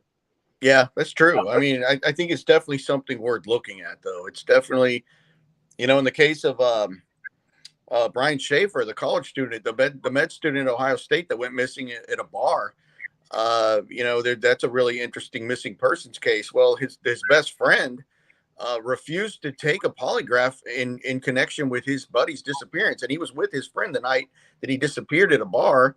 And, that put a lot of suspicion on his friend, but the friend was advised by his attorney not to take a polygraph. So this guy's living in a cloud of suspicion the rest of his life for being involved in his friend's disappearance and potentially murder for not taking it. But, and people think to themselves, me personally, if I was in this guy's case, like Brian Shaver, I would have done it to help relieve the family's fears that I had anything to do with it and to not have the cloud of suspicion over me. If I knew I had nothing to do with my friend's disappearance, I absolutely would take it. Even though I don't fully trust it, there'd be too many benefits to being cleared by it. Yes, but some lawyers are like that, and even an ex-police officer once advised me, if they ever ask you to take a polygraph test, do not do it. For just that, there could be an inaccurate reading, and a bigger cloud of suspicion might come on you. I mean, I would probably do it too, but there was even an episode of Dr. Phil about that where someone was involved with a suspicious death of someone. Was this person murdered or not? And that person's just saying, my lawyer has advised me, do not take the polygraph test because that's something that's very commonly done by attorneys. So I absolutely would not think that someone is guilty for refusing a test, mind you. It just goes in the uncertainty pile. Yeah, exactly. Where if you had trust in the examiner, and yeah, I agree. Because if something does go wrong and it points to you being involved or you're being deceptive, like in that case with Brian Schaefer, it could have been the fact that he was worried some other questioning would come out during that. Like, no, I didn't kill the guy and I wasn't responsible for his disappearance, but maybe he was using drugs at the time or just something he didn't want on his record. He could have been afraid that was going to come out in just the normal line of questioning. That would make sense too. Another reason, like, I didn't kill the guy, but damn, my I was with another girl that night, my girlfriend, I was engaged with another woman, or just any kind of thing like that. It could be another reason why somebody wouldn't take it. Sure. Well, Drew, thank you so much for having me on, but now I think I will have to be signing off soon, but I really do appreciate Ned. it. I appreciate it, man. We did a good one. I hope we gave some good content out there to the viewers and the people in the live chat. Really appreciate the people in the live chat, and of course you coming on. And people, don't forget about this great book. I read it. I really, really enjoyed it. The link is in the comments section. This is a fantastic story. And I know somebody else has read this book and says they can't wait for a spinoff with the character, and I agree with that. Like, what becomes after this? Oh yeah, well, that could definitely happen in the future. And thank you for all these good things you said about Killer at a White Horse. And I would like to remind everyone, there's also Sighting In on the Zodiac Killer by Drew Beeson, which you can get lots of things to keep yourself entertained and occupied on Amazon.com. You can always get other content here on these channels: Drew Beeson, Black Box Online Radio, Astro Zodiac Site Killer channel.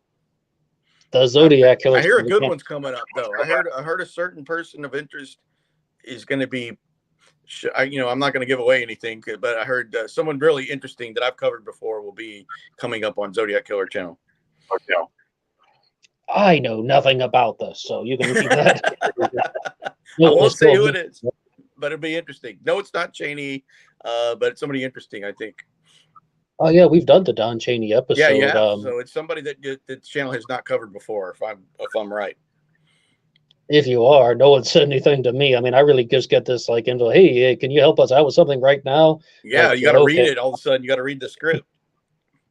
Yeah. So that's very spur of the moment, but I'm definitely looking forward to getting back with the Zodiac Killer channel. But as for now, Drew, thank you so much for having me on Thanks, here. Ned. And Thanks, everybody. Thanks, yes, Matt bye Falcon. everyone. Bye. Thanks, Playtime.